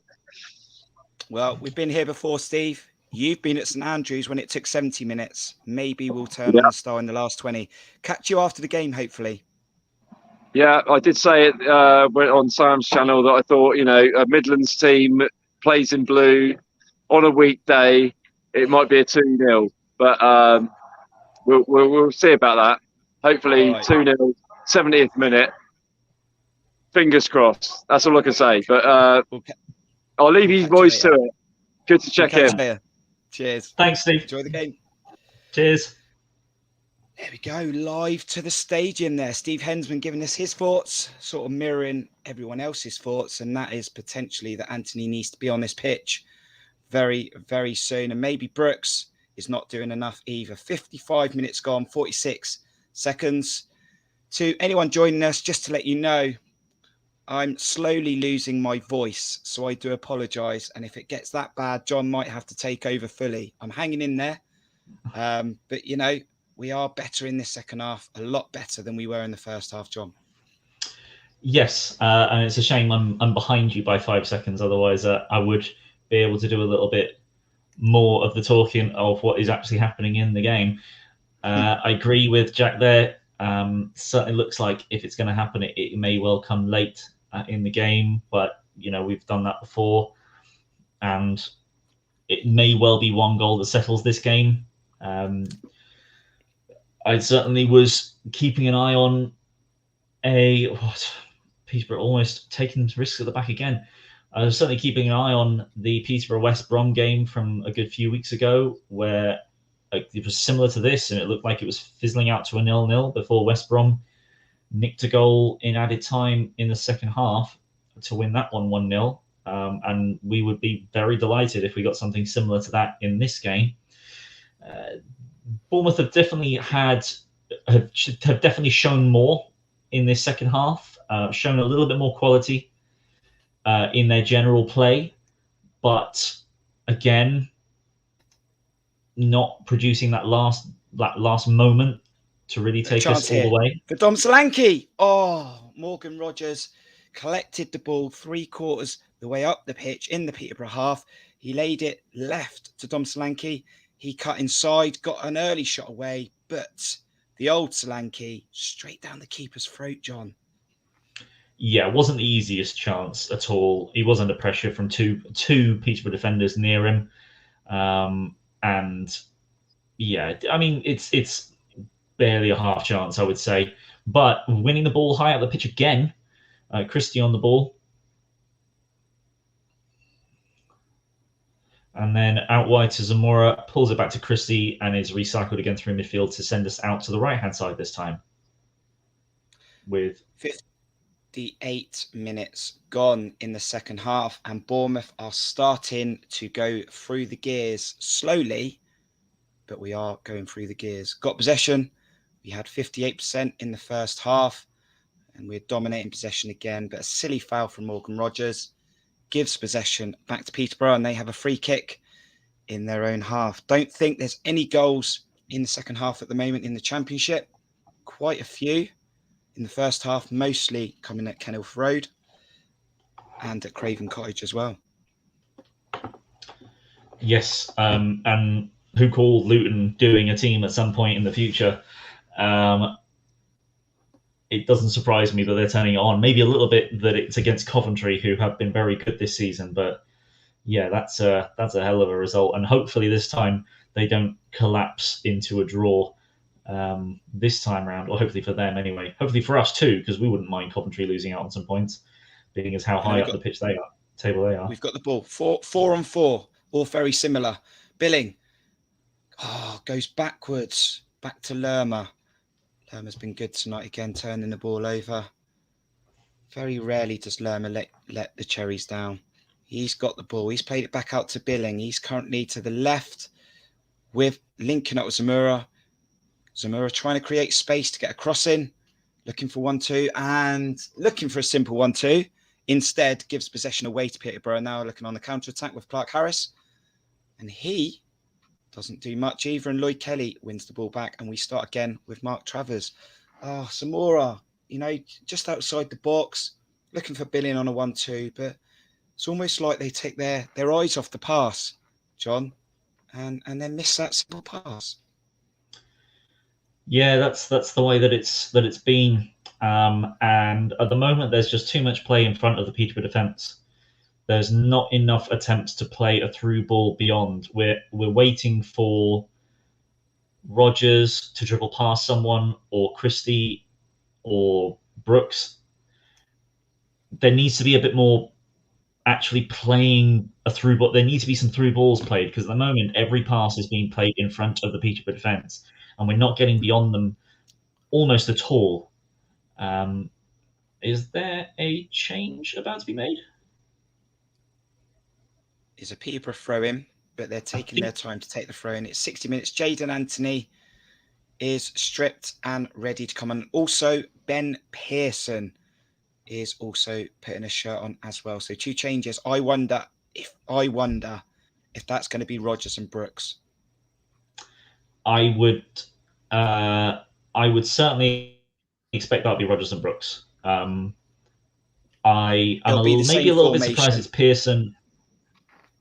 Yes, I would maybe, like I said, I think considering Peterborough haven't done anything the second half as of yet, I'm a little bit surprised it's Pearson as opposed to, say, Marcondes. But I certainly expect Christie to be pushed outright, and a straight swap between Rogers and Anthony.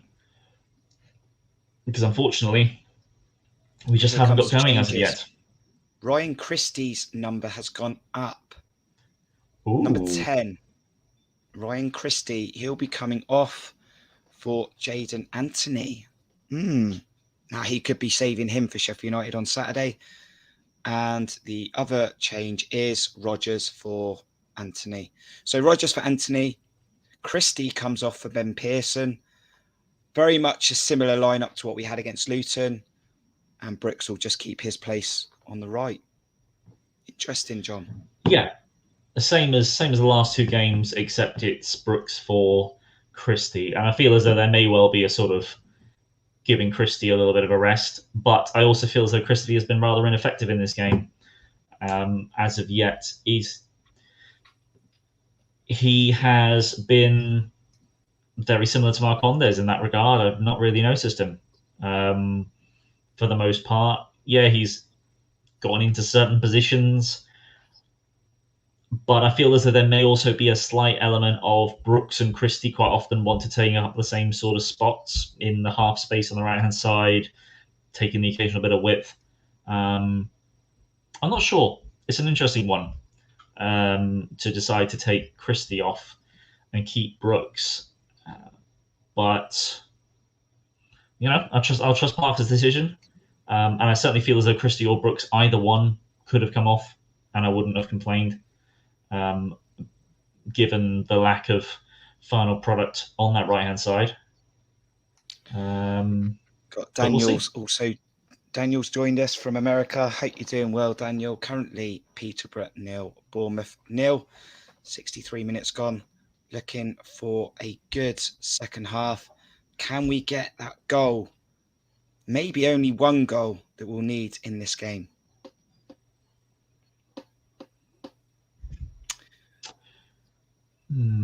It's Well, it may well be one. As I said before, in all likelihood, I expect it to be one goal to settle this at the moment, because neither team is producing any quality really in the final third, and Peterborough, we've kept Peterborough to basically nothing this half. There's been one or two opportunities for a breakaway, but you've had Kelly or Lerma that's completely shut it down. Attempted a pass into Solanke in the box there, fired at him far too strong, and he's not able to control it. First goal in the second half of the Championship has gone to Millwall. They've taken the lead at the Den.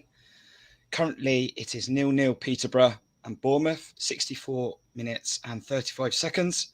It's a throw-in for Peterborough on their left-hand side. And I'm hoping that my voice can stay alive for about another 30 minutes. Yeah, I don't think we'll be going too long after this game in terms of an analysis at this rate. But yeah, I'm pretty sure that leaves us as the only game in the Championship tonight that hasn't got a goal in it.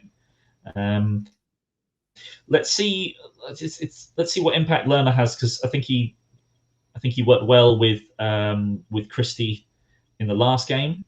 And although I haven't gotten the chance to read it yet, I certainly saw the highlights saw the title of the recent piece on The Athletic by Ahmed Shubal about Lerma as an attacking outlet on that right-hand side in the number 8 position, in the actual number 8 position to match the number on his shirt,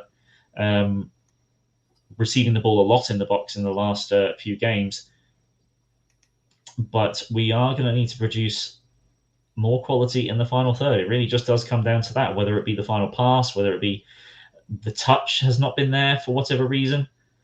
But Peterborough have been doing a good job at sort of preventing us from really producing, and they keep it going like that. It's going to stay goalless. But another change is coming up for Peterborough. We've also got Badger and Bournemouth fan. He's in Wisconsin. Interestingly, hope you're enjoying the watch along, and hope things are going well for you in the States, and hopefully the Cherries can do the business. We're running out of time. 24 minutes to go.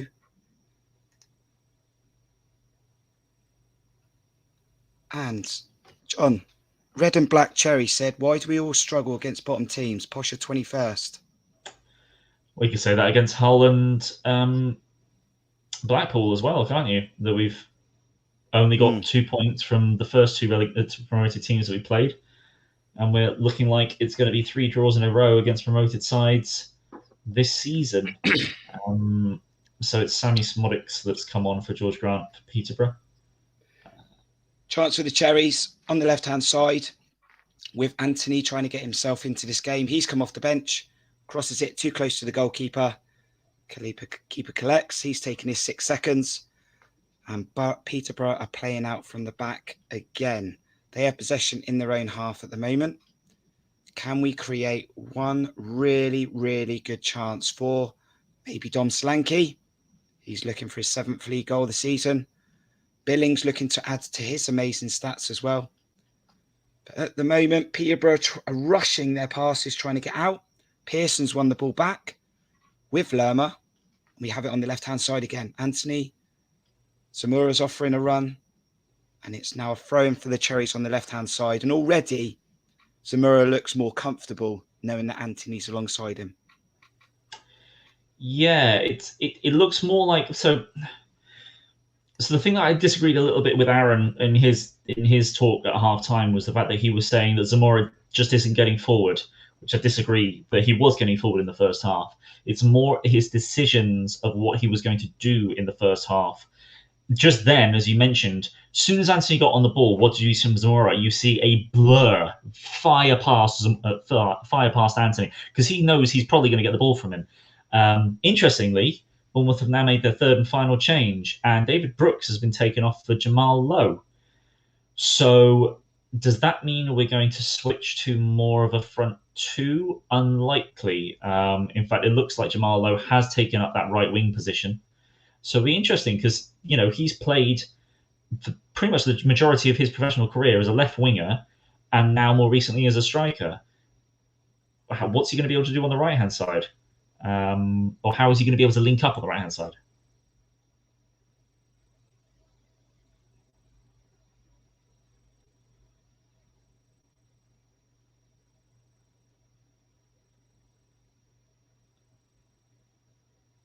I can't hear you. I don't know whether that's my end or your end. And that'll be me. So we're coming up to the 70th there we go. minute You come mark. back. We're coming up to the 70th minute mark for the Cherries in this game, and this is where we come alive in these watch-alongs. The last time we did this, we hit 2 past Birmingham. Can we do it again tonight? I hope so. But currently, Peterborough have a free kick. They're looking to eye up a shot, John. It is probably a good 35-plus yards out. Clark Harris is over it. Even if he does reach goal, I really do hope that Travers has this covered.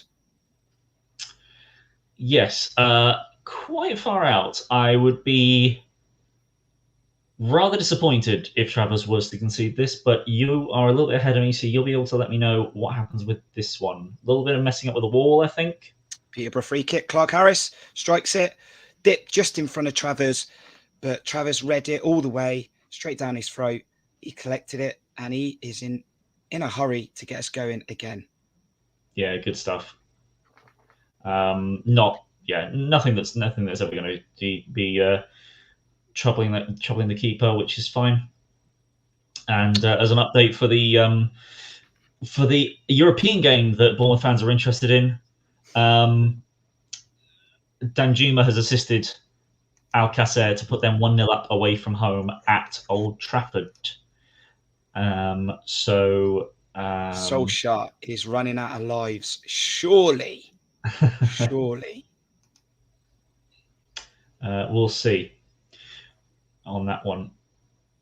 But it is Danjuma improving his burgeoning European reputation.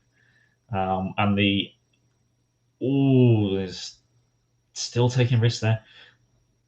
The debate between Danjuma and Ismail Assar is no longer quite the same that it will be, given that they're not in the same league anymore. But No. but yes, we certainly still have. We're certainly the whole Bournemouth fan base is very much invested in Villarreal at the moment, thanks to Arnold Danjuma. But back And they to don't this score game. many goals either. Back to No, this that's game. true. Jayden Anthony has it on the left-hand side. Didn't really have control of it. And the quality lacking in the final third again. It just run over the line. It's a Peterborough goal kick. And the Cherries have taken 650 fans for this game. Can the Cherries create one good chance to send them home happy with 3 points? 19 minutes on the clock, John. We've made changes. Anthony's come on. Jamal Lowe's going to want to prove his worth. Can we get a good chance in this game? Doesn't look like at the moment, really. But then I don't really see Peterborough making anything either. This certainly looks like it's going to tail off to a 0-0 at the moment, unless Bournemouth are able to produce something. And an away performance against a newly promoted side where we haven't really been able to show quality is very reminiscent of when we went to Hull. But I believe the real important missing piece of that game was that we were without Phil Billing. We don't have that this time. It's been different changes in other positions that have thrown us off a little bit.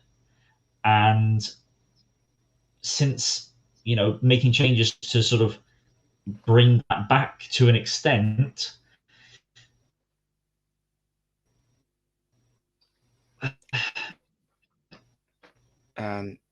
it's an offside. We start showing a little bit of quality. Sorry, my connection's a little unstable at the moment. Yeah. I'll just take over from here for the moment. 73 minutes gone, 20 seconds. Bournemouth in possession with Jordan Samura on the left-hand side on the halfway line. He's gone back to Lloyd Kelly. He's turning the ball out to the right with Gary Cahill. Ben Pearson's getting involved. Lloyd Kelly back to where it started on the left-hand side with now Anthony and Samura.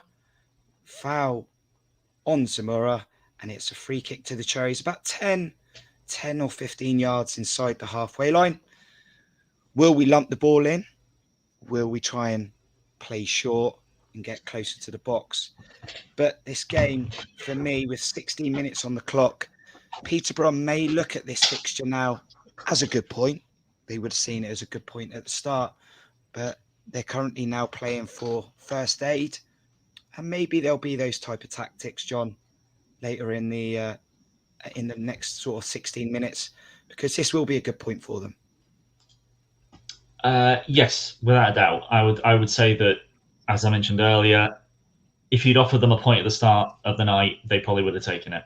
As for Bournemouth, third promoted side they come up against, and at the moment, a third time they've been able to make the difference in the match and actually take the 3 points home that they want. But, do Bournemouth deserve to take 3 points home from this game? I certainly wouldn't say that they necessarily do at this point. They haven't shown that, moment of quality that we have done against QPR and against Luton in our last couple of games, where we really only played for about half an hour, but we scored two good goals in both those games. And in this match, we've looked more comfortable defensively than we have in those two recent games. But going forward, it's just not quite been there. And, this is reminiscent of games like Hull, like Birmingham, though we did obviously turn it around at the end of that game to win it in the end. But, it's other goals going in just in the championship. On. Other goals going in the championship. Looks like Forest have turned the game around at Barnsley. So now Barnsley 1, Nottingham Forest 2. Luton are not making the same mistakes at home this time. They are 5-0 up against Coventry. Wow. You called it, John. I did. I certainly did say I wouldn't be surprised if at some point they put a team away. I just didn't expect it to be tonight. No. But they're doing it. Unlike West Brom, of course, Luton are at home, but Coventry are getting a hell of a hiding. And it'd be interesting to see how that affects them going forward this season, given that they haven't really had to deal with, well, not many teams have had to deal with a loss like that. But we'll see what that does for Luton's confidence as well, obviously, going forward. Thankfully, we've already played them and beat them once. Sounds like Man United weren't 1-0 behind for too long. Looks like that game's now equal at 1-1. Peterborough on the attack. Squared, cross, Travers saves comfortably. 77 minutes clock in very, very soon. And the Cherries are running out of time here to take all 3 points and keep the consecutive wins going. Currently on 4, looking for 5 to take into Saturday's game at Sheffield United. Now we're on the break down the right-hand side. Low, he gets himself on the ball, tries to square it. Oh, sort of got caught under the defender as he slid. You know, it was one of those, might have touched his hand, but it wasn't intentional. Cherry still on the attack. Lerma trying to recycle the ball. Down the right-hand side, Jack Stacey. Corner. Looks like it's a goal kick. Just a goal kick. Should have been a corner. I mean, he falls on top of the ball. But yeah, that's a goal kick. And it's those kind of balls over the top that we haven't really been doing enough of. We end up with a similar situation just there with Low attacking down the right-hand side. Ball gets put over the top quite well, but he ends up having to try and take on his man. Not really succeeding. Defender puts in a good tackle to stop the cross. There, you've got the ball over the top again. Stacey going up against this man and not being able to do him one-on-one. I think defensively, we've won pretty much all of our battles apart from early on where they were really taking advantage of Zamora's poor positioning defensively, but he's certainly shored that up in the second half. Dom Solanke, sorry to cut in there, squares it to Lerma. Oh, great run from Solanke. He controlled the ball, then he turned on the ball. I think he nutmegged the defender, travelled about 40 yards with the ball, got in the box, used his strength, squared it to Lerma. His shot wasn't good enough. Still here, though, with Solanke again. Lerma, hit the defender. Now we're trying to pile on the pressure. Referee has just given a free kick to Peterborough, and they'll enjoy that break in play. That was a chance. Well, it wasn't a chance. It was a quarter chance, but it was positive from Dom Solanke. Very much so. Really good play to turn his man. Good. But the defender got back to deal with him. He does the right back there with a lovely nutmeg. But it was the right midfielder actually, I think, that's tracking back to go up against it, to go up against Solanke, who does win that individual battle, lays it off to Lerma, and is aiming for the far corner. But there's a defender that blocks it. The goalkeeper's behind that, and then there's a defender behind the goalkeeper that also would have blocked it. Peterborough have very much looked in this second half, like a team that don't want to lose a point, rather than a team that is going to go out to get the victory. They've had that one free kick from Clark Harris, which I think might be their only shot on target in the match so far. Don't know whether you want to look that one up for me. But apart from that, have produced pretty much nothing for them going forward. But we have been. Oh, that's a really poor tackle from the Peterborough defender on midfielder on Zamora, and I think he's going to get a yellow card for this. I certainly hope he would. It was a very cynical tackle, late, kicked him down. Nothing more than a yellow, but just probably one of the easy sellers the ref's going to have to give this half. Oh yeah, that was a bad challenge. Peterborough have had 4 shots, 1 shot on target. We have had 9 shots, 3 shots on target, 4 off target. Currently 60% possession in favour of the Cherries. 80 minutes gone, 10 minutes to go though. Not enough quality in front of goal. See a comment in there saying, Kirk looks sad. No, I'm okay. Obviously, I want the Cherries to be better going forward.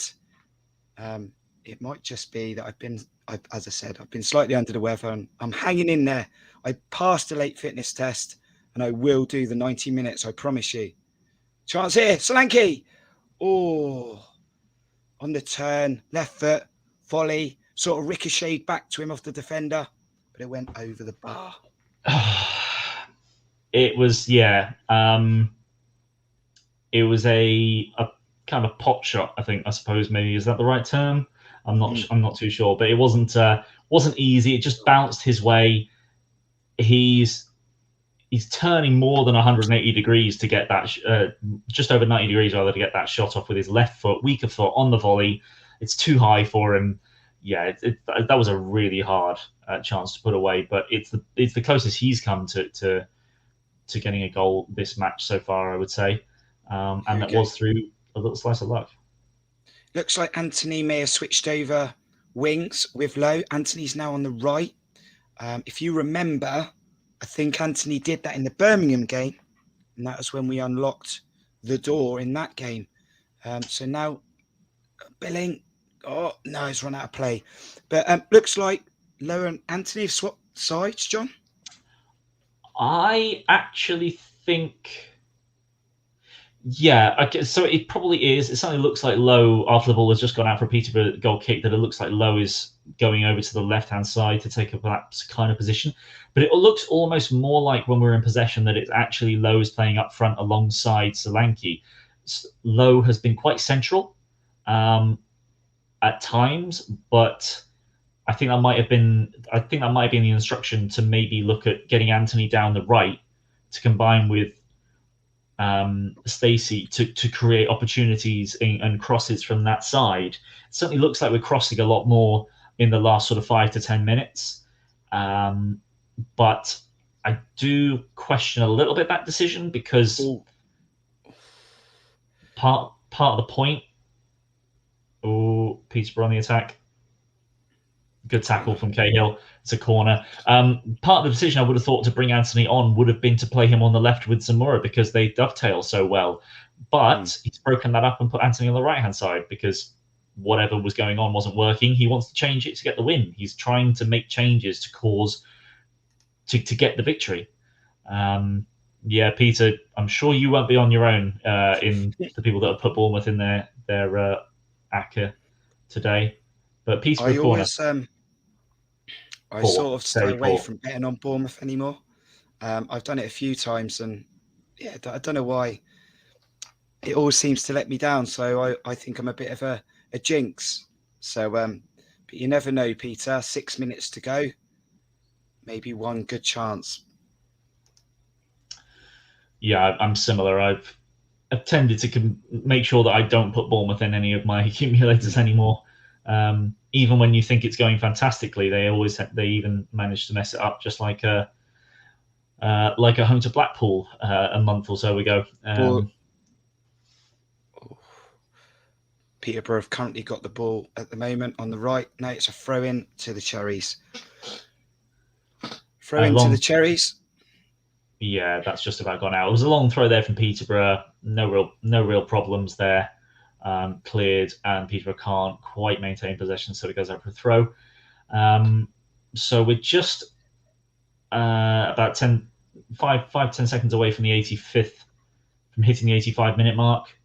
Yeah. 5 minutes plus injury time to go. Pearson playing a long ball. It's too far. Goes out for a Peterborough goal kick. I do think that this was what I mentioned at half time. I thought that if he was going to bring on a midfielder to replace Brooks, who I thought would be Brooks, but in the end it was Christie, to bring in another person to play in that number 8 spot alongside Philip Billing, I thought it would be Marcondes in this game, because Peterborough aren't really providing anything going forward at the moment. And admittedly, they were in the first half, but it was down the wings. It wasn't through the middle. We weren't really under the pressure of dealing with central direct play too much that we couldn't deal with. And Pearson's come on, and yes, he adds something without a doubt, but we need someone to be able to play that cutting pass, which Pearson isn't going to do. Neither is Lerma, really, but Marcondes could have done. but he can't come on now. We've already made our 3 changes. If you are also watching this game visually, as well as joining us for the watch along, start thinking of your Bournemouth man of the match. This might be a difficult one. I'm also going to ask for your man of the match as well, John, in about 3 minutes' time. So start thinking about your man of the match. Won't be no one really sticking out, maybe, but have a think about that. 3.5 minutes to go of normal time. Peterborough have a throw-in. Billings trying to win the header. Referee has given a free kick to Peterborough.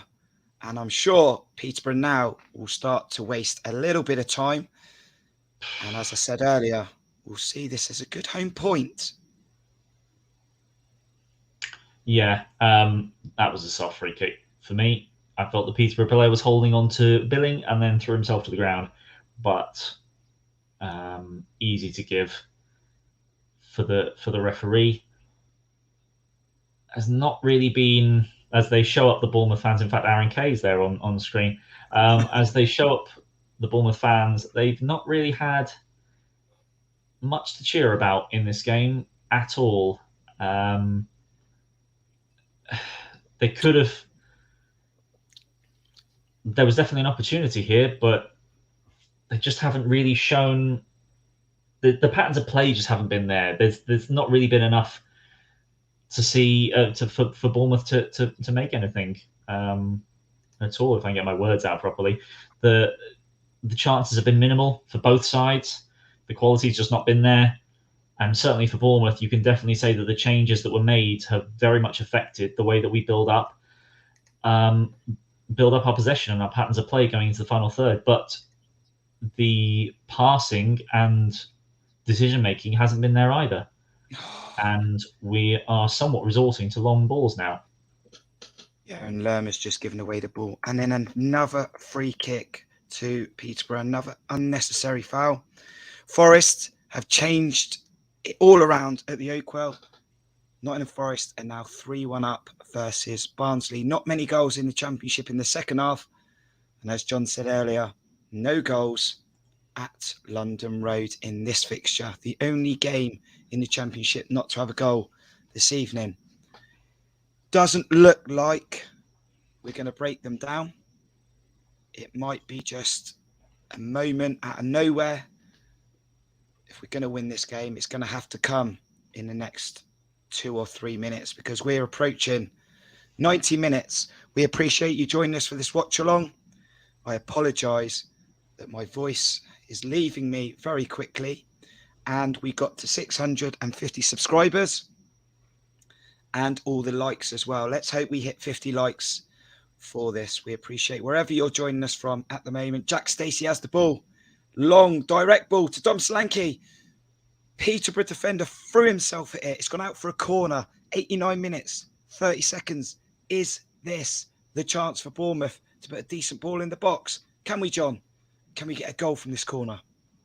You never know. One of our chances came from a set piece move, but that's an amazing pass out from Stacey, and then fantastic defending by the Peterborough captain, Thompson, to launch himself at that ball and just about take it off the foot of... Ball in the box. Header! Oh! Solanke 6 yards out, sort of going backwards. Pulled his neck muscles back. Tried to get a head away. Was sort of underneath it, I think, John, and that's why it went high and over the bar. Couldn't get over the ball. Oh. Yeah, he's leaning back as he's jumping for it because he's just got a little bit too far under the ball. If he'd been coming onto that, then he's able to get the good leap and head it down. But because he's sort of got himself in position that he needs to be in early, he's ended up backpedaling a little bit as he tries to get his head on it. And he ends up hitting it over because he doesn't get enough height to direct the ball downwards. But 6 minutes of added time have gone up. I'm not entirely sure where the referee has got 6 minutes from. There was one injury stoppage, but there haven't been any goals to add to that time. So that seems a little bit generous as Peterborough on the attack. But they have just gone backwards a little bit. We forced them backwards, and they've lost the ball as Jamal Lowe has got in the way of that one. And you've got Lloyd Kelly on the ball, passing it back to Gary Cahill and along to Jack Stacey, who might see another long ball again. But nope, it's played around the back further. 6 minutes been added on. Like John says, I have no idea where those 6 minutes have come from. We're 1 minute into the 6. Gary Cahill's travelling with the ball into the Peterborough half. We're on the right-hand side where Jayden Anthony is flipped over left to right. He's played it back to Cahill. Lloyd Kelly. Cahill now well and truly inside the Peterborough half. Long Phil Billing header. And a header trying to put it back into the area. Keeper comes and collects it. And Peterborough will see more time out. 4 minutes of injury time to go. It's a frustrating position there because we passed it out wide to sort of look like we might create an opportunity to actually whip the ball in, but in the end it just comes long from Gary Cahill, who's 10-15 yards into the Peterborough half, and as you quite correctly said, it was just a bit too far for Philip Billing to actually direct it to Solanke. But they kicked it long. Peterborough kicked it long, and Bournemouth are on the ball yet again. Peterborough have dropped every single player into the own half. They are within 30 or 40 yards of their goal. And if there's going to be a chance, it might need a bit of luck, because trying to break down these 5 banks of 5 are going to be quite difficult. Jack Stacey on the ball. He's looking for a foul. Referee's not giving it. Peterborough clear.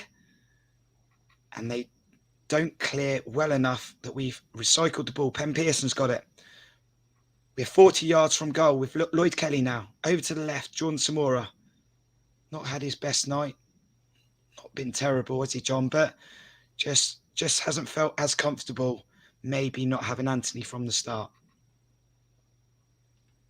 No, that's definitely had an effect on his game. Lloyd Kelly there was under a bit of pressure from the Peterborough striker. Eventually does play the easy pass back to Travers. Took him a little bit long to do it, but there's certainly been... Bournemouth lose it again. Right. As Peterborough are almost on the counter, but we intercept it. We still got it here at the moment. Pearson's on the ball on the right. He's linking up with Lerma. Pearson. Anthony. Stacey's ahead of Anthony. Anthony through the legs of the Peterborough. Can he get a ball in? He can. Back post. And it's cleared by the right back from Peterborough for a corner. We're in the 94th minute. And it's a corner to the Cherries. Travers asked Scott Parker, can I go up? No, you can't, Travers, because it's only 0-0. You stay where you are, but can we get a goal in these final 2 minutes? We'll see. Still need that moment of quality. Pearson head on. Not a great corner, really, was it, John? Instead of whipping it, out to in, it was sort of more of a laces glide to Pearson, edge of the area, and then nothing come of it. Yeah, I don't know what the plan is on that one. It was just dinked into the box with met by Pearson on the edge of the 18-yard line, and he sort of nods it back towards the goal, but it just goes straight through to the keeper. Here's Lowe. We've got a minute to go. Out to Lerma. Solanke. Lowe. Oh, cleared by Peterborough inside the 6-yard box. Stretching. That was a chance. Oh, and then Jamal Lowe gives a free kick away. As Thompson, the Peterborough captain, again getting in the way. I think if certainly certainly who I would put as the Peterborough man of the match, without a doubt, in terms of the player that always seems to be getting in our way, was Peterborough's captain Thompson. In that instance, the ball is making its way to, I think, Billing at the back post for practically a tap-in, and he stretches his leg to deal with the cross and is able to just about hack it clear. But with 20 seconds to go, that was the last chance of the match, without a doubt. Yeah, we're clocking up 96 minutes. Peterborough goalkeeper has kicked it 60 yards up the pitch The referee hasn't looked at his watch yet. Peterborough on the attack. He's gone past the allotted time. It's now a goal kick to Bournemouth. And you feel that will be it. And for the second time this season, the Cherries will have failed to score in the Championship against a team promoted from League One, just like at Hull. Full-time whistle's gone, and it is Peterborough 0, Bournemouth 0. We enjoy doing these watch-alongs, John. We'll have a look at some of those stats in a minute. I don't think there'll be a long review coming, guys. We appreciate everyone who's joined us on this watch-along. But 0-0, just like Hull, a newly promoted team again. Yeah, it's there's definitely a real sense of frustration in terms of Bournemouth would be expected to be the team that goes to win that game, but as you quite rightly said, Peterborough's home record is pretty good, particularly in their defensive record, having only conceded 4 goals at home all season. It wasn't a very good performance from Bournemouth, and it was a very determined rearguard effort, particularly in the second half from Peterborough, who made basically nothing happen going forward in the second 45 minutes. But we weren't exactly peppering Peterborough with shots, and there wasn't too many clear-cut chances that were made. Dominic Solanke ended up having the best of the chances in the second half. But did Bournemouth... could I say that Bournemouth deserved to win that game? No, I don't think I could. I think Peterborough well and truly deserved their point. And you can say the defenders will be happy they got a clean sheet, and the manager will be happy that they're still unbeaten. But thank you very much for that, Carlos. But yeah, it's just there's going to be a few. There's not going to be very much you can pick out of this game at all. But I think what Scott Parker will have found out is that, as much as he probably knew it already, any changes to a settled team is going to affect how they play. And we certainly did not look like our usual selves for long parts of that match. Okay, what we're going to do is we're just going to take a look at those stats in just a moment. We'll just clear up those Championship results in match day 10. We'll take a look at that table. If Steve or Aaron decide to log into the stream, maybe we'll get their thoughts, but we won't be on for too much longer. But we'll be back. We'll be back in just about 30 seconds.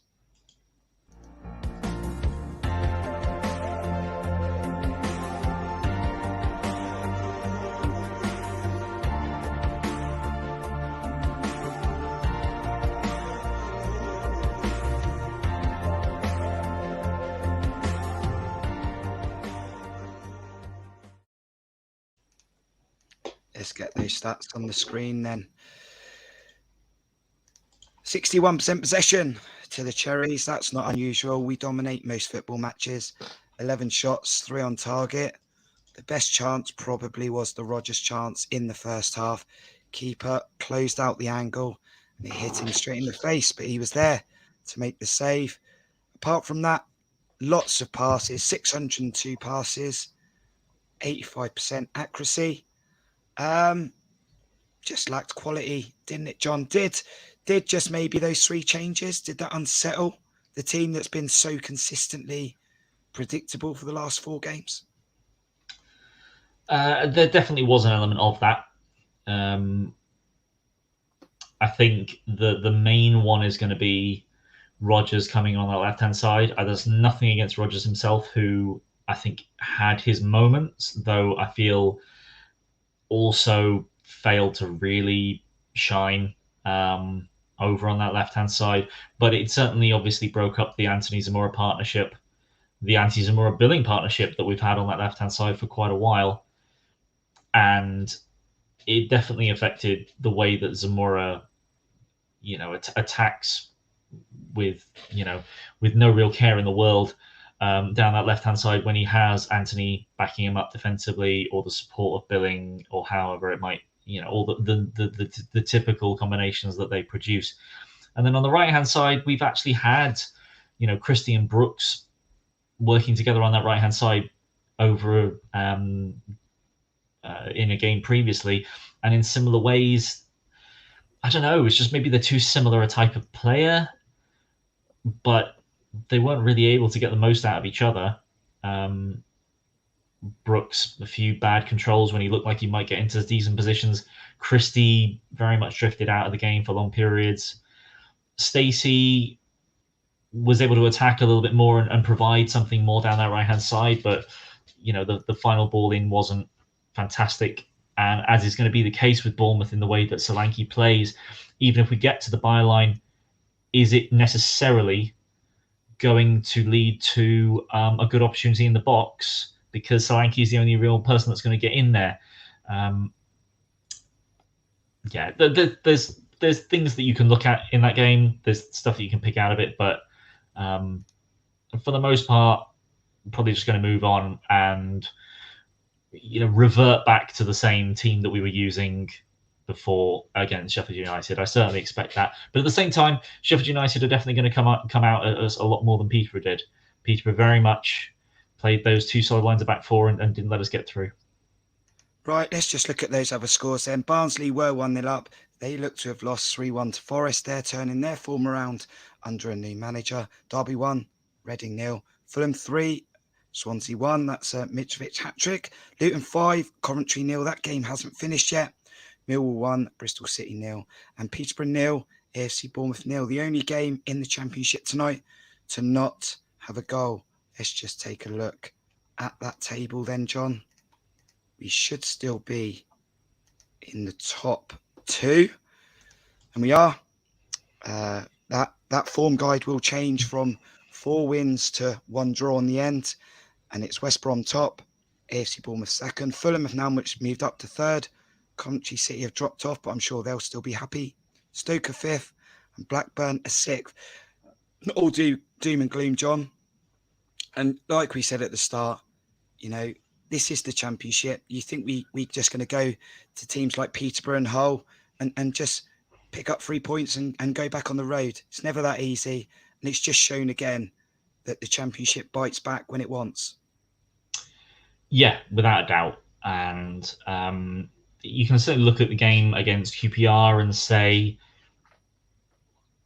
QPR could say they were unfortunate to not get a draw out of that game. I think we just about deserved the win in that one. Against Luton, I would say Luton well and truly deserved at least a draw, if not really should have beaten us based on their chances. And we managed to get all 3 points from that game. So, on the law of averages, it's going to turn around eventually. It just seems to be the case that for us, weirdly enough, it's Hull and Peterborough, two sides that have only just got promoted. The only times that we failed to score a goal, and it's matches like that that are going to even things out where we in some games where we haven't made many chances and we've scored a bunch, and in these games we've created a sizable chunk of opportunities to an extent and not been able to put anything away. As you see there, SofaScore gave us 2 big chances in that game. I would imagine the Rodgers chance was one of them, probably one of the Solanke second half efforts was the second one. I think saying that we had 2 big chances maybe a bit generous to us. But yeah, these in the same way that they look at like luck evening out over the season, chances created and goals scored in comparison, that'll even out over the season as well.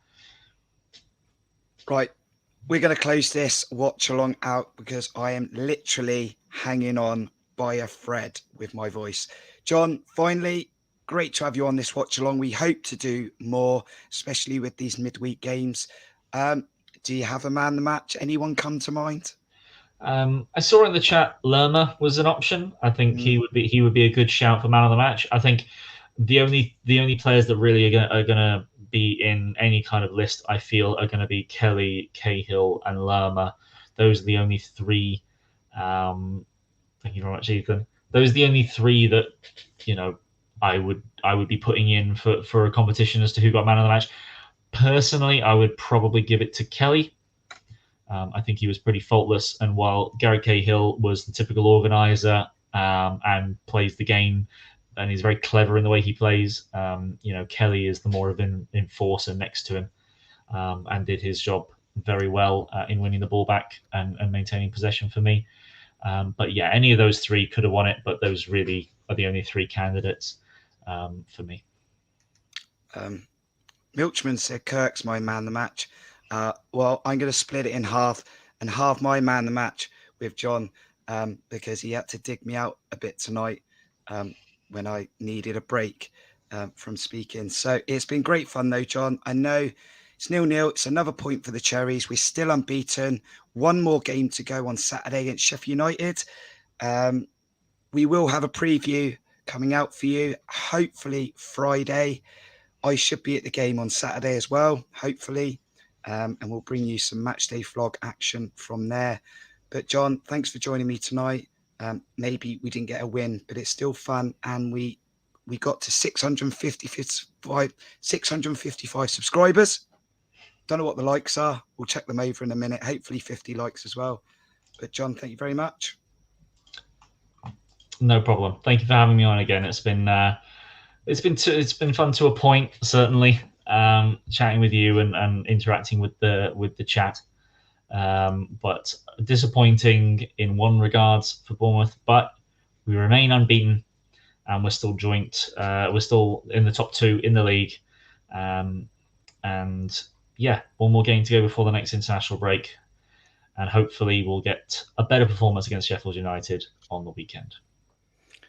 Thank you again to everyone who's joined us tonight. We really, really do like getting involved with you on the chat and hearing your thoughts. The Cherries then, they couldn't make it a high five of wins, but they kept that unbeaten run. I'm off to go and eat a whole packet of Strepsils. We'll see you soon on the next video from me and John. Look after yourself. We'll see you for Sheffield United. Up the Cherries.